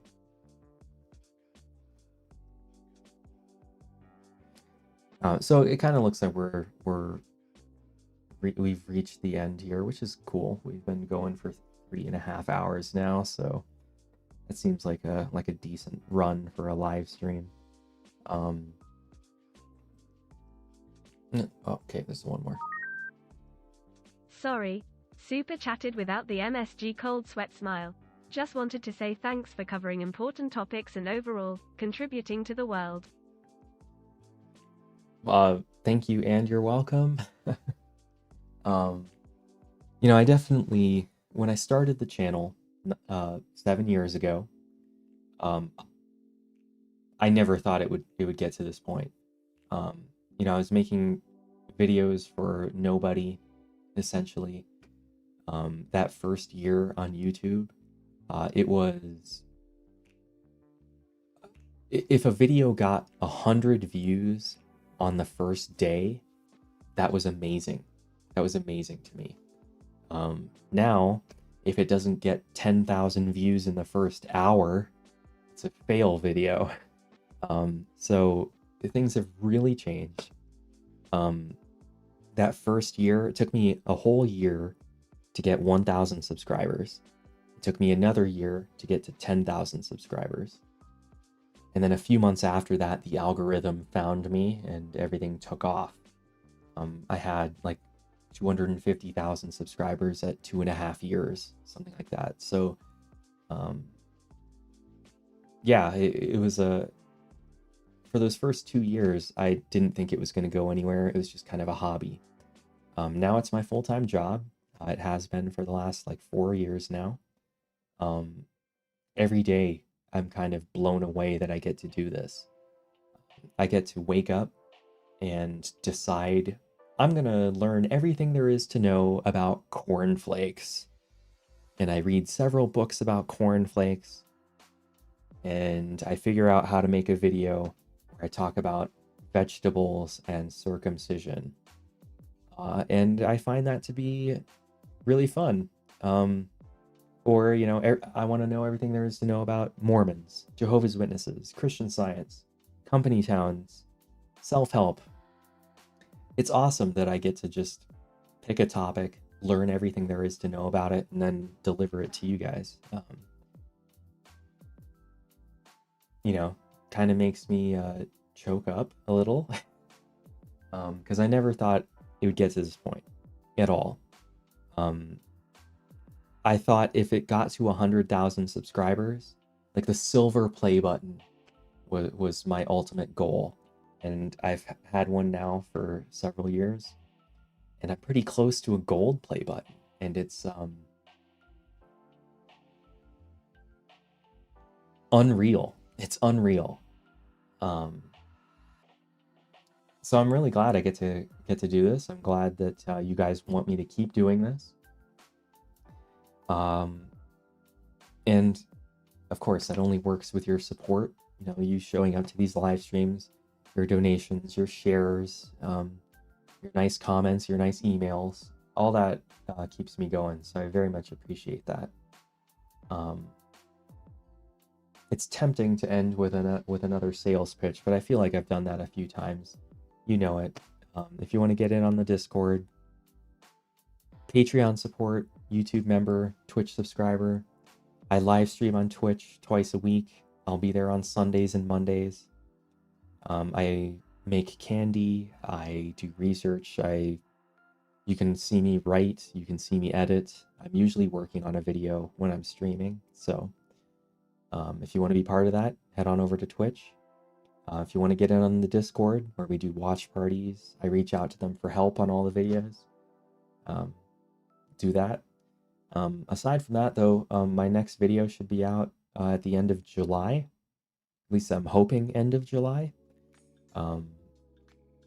And I'm doing something a little different with this video. I'm gonna see if I can kind of break it up into parts. That should be interesting. But I hope you guys stick around for another year or 2 or 7. I feel like I should at least let these last super chats play, just because it'd be kind of unfair to sit on them. But if you send me any more, and I don't happen to get to it, I will read them. Of course, there's a list right here I can see, so you won't be unnoticed. Let's see, what do we got? When I talk to people who hold internalized imperialist mindsets, they change their mind after I explain to them that we were the inferior race just a century ago. You talked about long-term helping, and I feel like a video on the topic. Okay, I see what you mean then. Yeah, about the changing definition. Someone just asked me how did my live stream go. I'll tell you in a second. Thank you, Ozymandias Rex. I appreciate that, by the way. Heart UKB. Oh, I heart you as well. Thank you.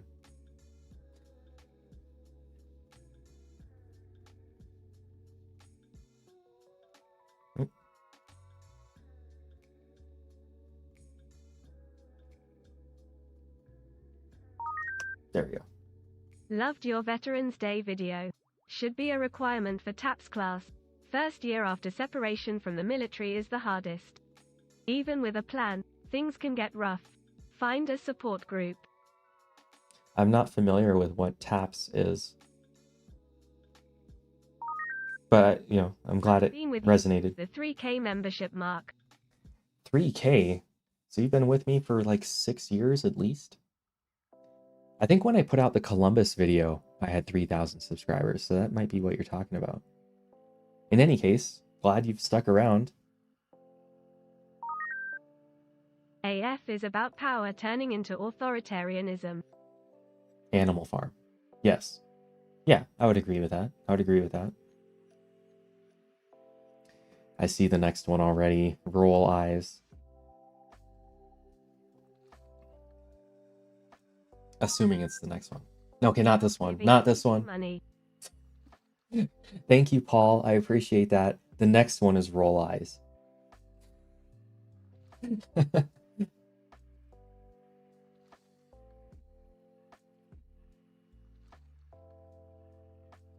Assuming it plays. I don't know, you use Canadian money, so it might not register. You gotta use real money.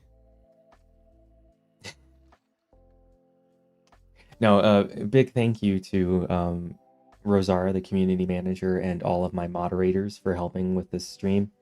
Quite a few people talking, so that would be Jess, Tomato. I think I put her as a mod. Yes, Tomato is a mod this time. Donnie and Sam. So yeah, thank you to all of the moderators for helping me out today. Yeah, I don't know why the robot lady didn't say your cat donation, but now that you did it again, I'll wait until that one comes out, and then that's it for today, I think. Are we not going to? Yeah, I don't know why her Canadian loony money donation didn't work. There it is. There it is. There it is. Damn it. Meow, meow, meow, meow, meow. Okay, thank you very much for that last donation, Rozarah, my community manager. Just giving my own money back to me. So thanks for being here today. I appreciate it. This went a lot better than I expected it to be with how impromptu it was. I had a good time. I hope you had a good time. I hope you learned something. I hope now you know me a little better. Haha. But yeah, I'm at VidCon this week, so come see me in person if you can. Otherwise, if you want to see me again, I'll be on Twitch on Sunday. Just doing my usual stuff. Less than 3. Yes, super. All those people with a wrench by their name, they're employees. I mean, they're not full-time employees. I don't give them benefits or anything. They can't unionize or anything. Good. Let's keep it that way. You know, they're contractors because it's a small moderator stipend, you know. Yeah, they're like minions. They're easily replaceable, interchangeable, really. Okay, like I see 2 more super chats. Thank you, Salsky and Shaggy. But I do need to like draw the line at some point. So here's the line. Thank you, everyone. And okay, Love there the it is. videos. Please keep doing it. Okay, and then I'll just let the next one go too. That's it though. After that, it's over.